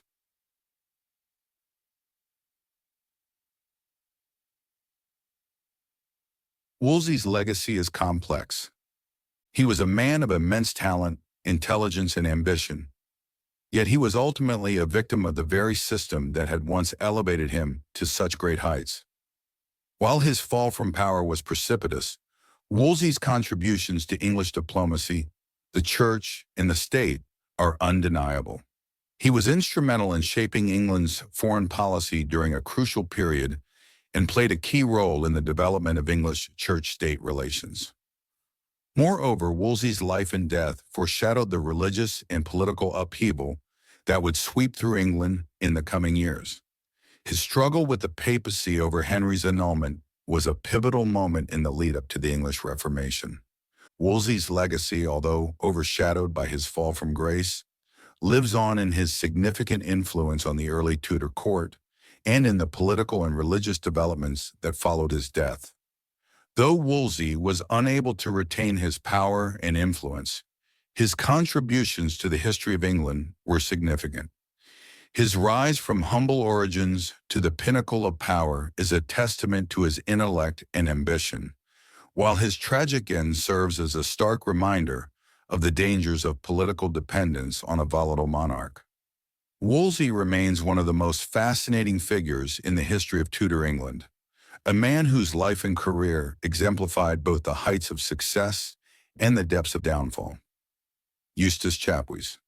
Eustace Chapuys, born around 1500 in the Holy Roman Empire, was a skilled diplomat and a prominent figure in the Tudor court, serving as the Spanish ambassador to the court of Henry VIII for over 20 years. Throughout his tenure in England, Chapuys navigated the complex political landscape of the Tudor dynasty, particularly during one of the most turbulent periods in English history, the reign of Henry VIII. His keen insights into the dynamics of the court and his unwavering loyalty to Catherine of Aragon offer a fascinating glimpse into the religious and political conflicts that define the era, especially the break between England and the Roman Catholic Church. Chapuys was born into a noble family in the region of Franche-Comté in modern-day France, which was then part of the Holy Roman Empire. His family was well-connected, and he received a solid education in law and diplomacy, key skills that would later define his career. In 1525, Chapuys was appointed as the ambassador to England, a position he would hold for the entirety of Henry VIII's reign. His appointment was significant as it reflected Spain's deep involvement in European politics and its interest in influencing the direction of English affairs. Chapuys arrived in England during a time of significant change. Henry VIII, having ascended to the throne in 1509, was still a young and ambitious monarch. His early reign was marked by a series of wars in France and Scotland, and his relationship with Spain was initially one of alliance, as he was married to Catherine of Aragon, the daughter of Ferdinand II of Aragon and Isabella I of Castile. This marriage cemented a political alliance between England and Spain, making Chapuys' role as ambassador crucial to maintaining diplomatic relations between the two powers. Chapuys' primary duty was to represent the interests of Holy Roman Emperor Charles V, who was also Catherine of Aragon's nephew. The political relationship between England and Spain was complex, as both nations had overlapping interests in European politics. Chapuys, therefore, had the delicate task of balancing his loyalty to the emperor with the need to navigate the often precarious relationship between his homeland and the court of Henry VIII. From the very beginning of his tenure, Chapuys became an active and involved observer of the turbulent political events at the English court. The most notable event during his time in England was the king's great matter, the king's desire to divorce Catherine of Aragon and marry Anne Boleyn. The question of Henry's divorce became a central issue in the relationship between England and the Catholic Church, as the Pope, Clement VII, refused to annul Henry's marriage to Catherine, citing the Church's teachings on the sanctity of marriage and the fact that Catherine had been married to Henry's older brother, Arthur, before their marriage. Chapuys, ever loyal to Catherine, was a vocal opponent of the divorce. His correspondence, much of which has been preserved, offers a vivid picture of the political and religious tensions of the period. Chapuys viewed the proposed divorce not only as an affront to the Catholic Church, but also as a direct challenge to the authority of the Pope. He believed that Henry's desire for a male heir was a selfish and unwise reason for seeking an annulment, and he sought to ensure that the emperor, as well as other Catholic powers in Europe, would support Catherine's cause. During the period of Henry's marital crisis, Chapuys' role became more significant. He frequently sent reports to Charles V, updating him on the developments at court and offering counsel on how to deal with Henry. Chapuys was deeply concerned about the potential consequences of Henry's break from the Catholic Church, as it threatened the unity of Christendom. He was also alarmed by the rise of Anne Boleyn, who was seen as a seductive and dangerous figure in the court. In his letters, Chapuys expressed his belief that Anne was not only undermining the established social and religious order, but was also manipulating Henry in his desire for a male heir.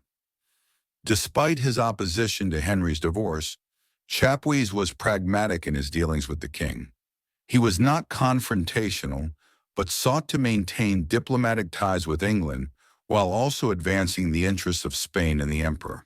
He knew that Spain could not afford to alienate England entirely, given the importance of trade and military alliances between the two nations. However, his loyalty to Catherine never wavered, and he made it clear that he would do everything in his power to prevent the divorce from going forward. The downfall of Cardinal Wolsey in 1529 was a significant moment for Chapuys.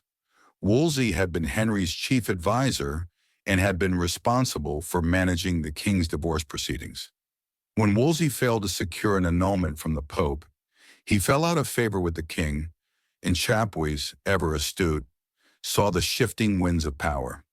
He realized that the break from Rome was inevitable, and that the English king was likely to take more radical steps to secure his marriage to Anne. For Chapuys, Wolsey's fall symbolized the fragility of power at Henry's court and the dangers of failing to align with the king's desires.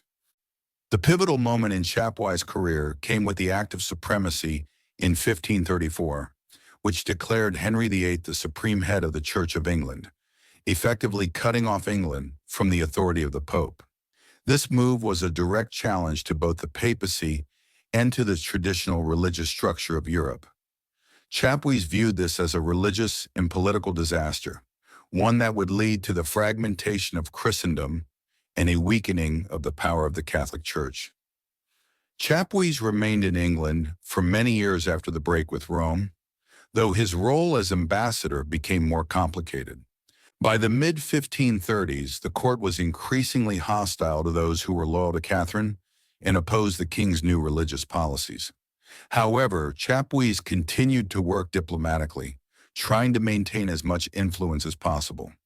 His letters provide invaluable insights into the English court, especially regarding the inner workings of Henry's marriages, the political intrigue at court, and the personalities of key figures, including Anne Boleyn, Thomas Cromwell, and Thomas More.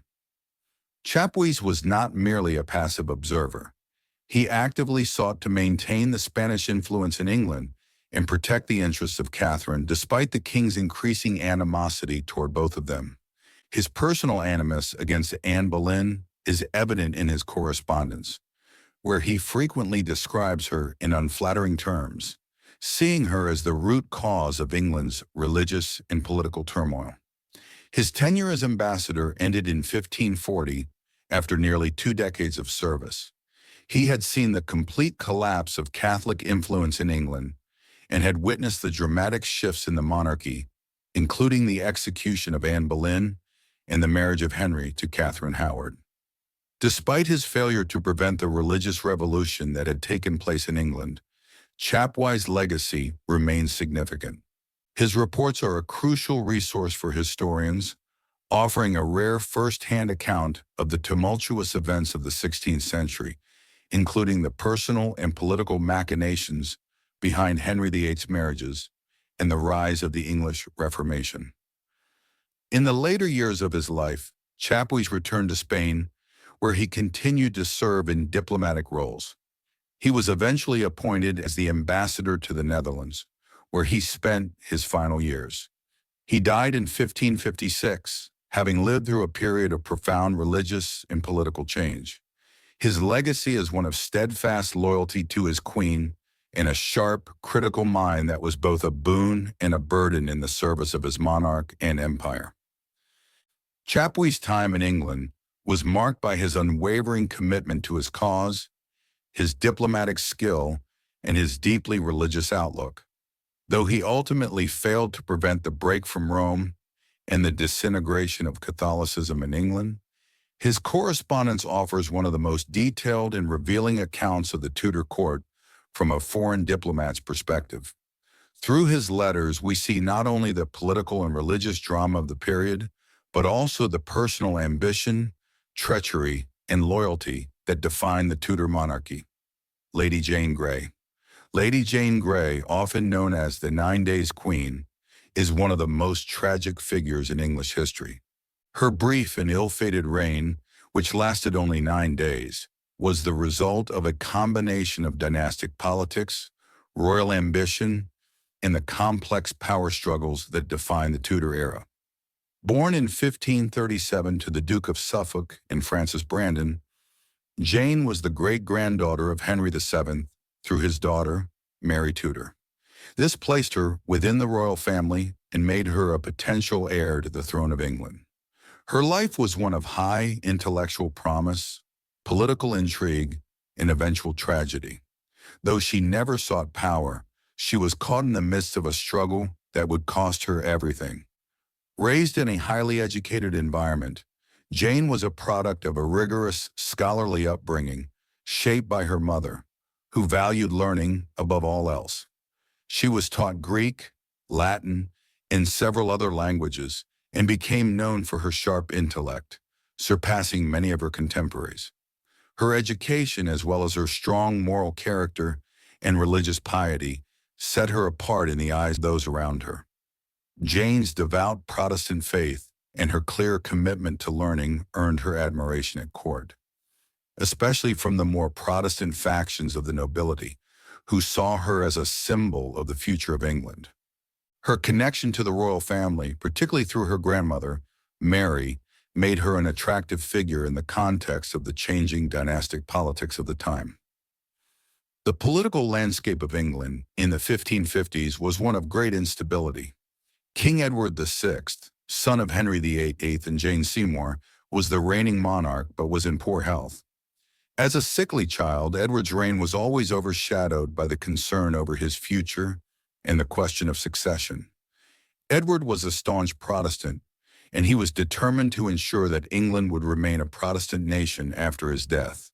However, his sisters, Mary and Elizabeth, who were his half-sisters and daughters of Henry VIII by his first and second marriages, were both Catholic, and Edward feared the return of Catholicism under their rule. As his health deteriorated, the question of the throne became more pressing, and Edward began to consider who would succeed him. In 1553, Edward's advisors, most notably the powerful Duke of Northumberland, saw an opportunity to maintain Protestant control of England. Northumberland, a man deeply involved in the politics of Edward's court, realized that Jane Grey, the granddaughter of Henry VII and a Protestant, would make an excellent candidate for the throne. The fact that Jane was a relative of Edward, though distantly, gave her a claim to the throne. Northumberland's ambition, coupled with his desire to maintain Protestant dominance in England, led him to push for Jane's ascension. He orchestrated the plan to ensure that Jane would be named as Edward's successor, bypassing both Mary and Elizabeth. Edward, who was desperately ill, was persuaded to sign a will that excluded his sisters from the succession, placing Jane in line instead. He was convinced that Jane would continue his Protestant reforms and secure the future of England.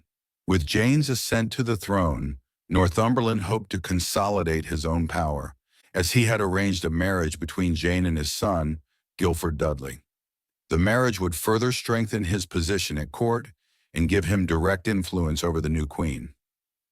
When Edward died on July 6, 1553, Jane was declared queen, although she was only 16 years old. Her proclamation as queen was a result of political machinations rather than any personal ambition on her part. Jane herself was not eager for power. She was a reluctant monarch, caught up in a situation over which she had little control.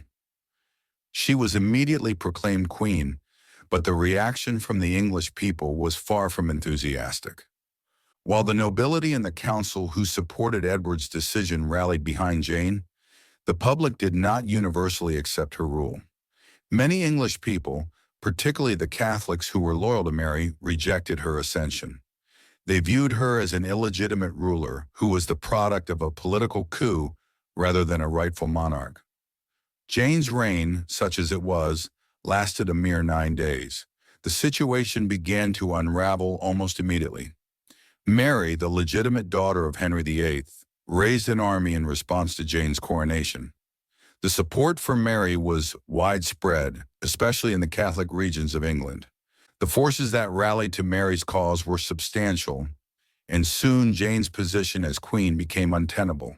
She was not a strong ruler in her own right, and the political maneuvering that had placed her on the throne quickly fell apart. On July 19, 1553, after just 9 days in power, Jane was deposed.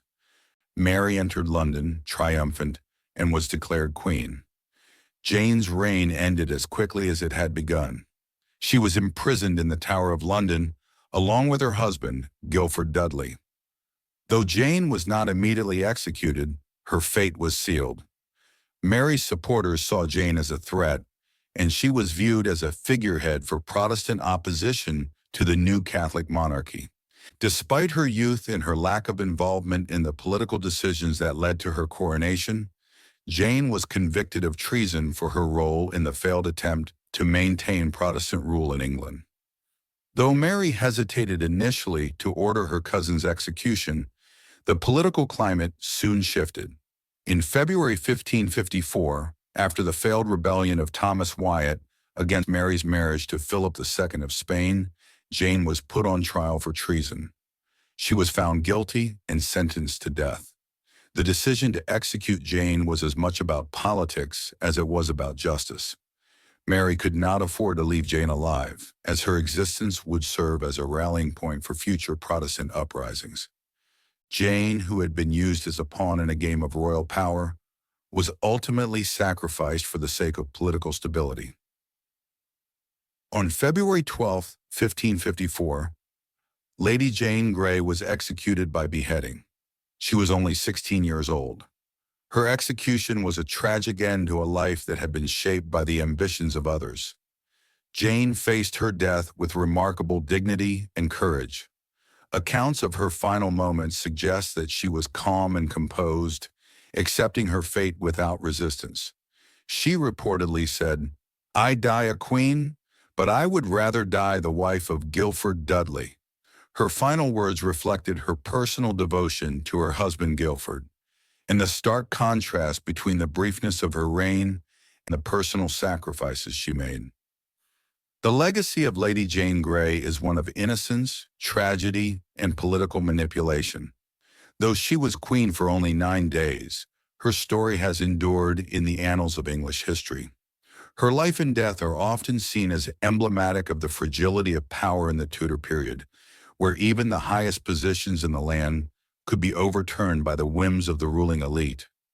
Jane's tragic fate highlights the dangers faced by those who were caught in the complex web of Tudor politics and the ruthlessness of those who sought to control the throne.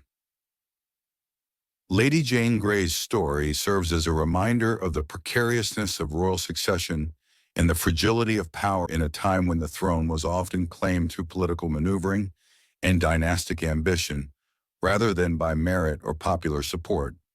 Her brief reign, though largely symbolic, marked a pivotal moment in English history, and her execution remains one of the most poignant examples of the dangers of dynastic politics. In the end, Lady Jane Grey's life and death underscore the brutal realities of the Tudor era, where ambition and power often determine the fate of individuals, regardless of their innocence or personal desires.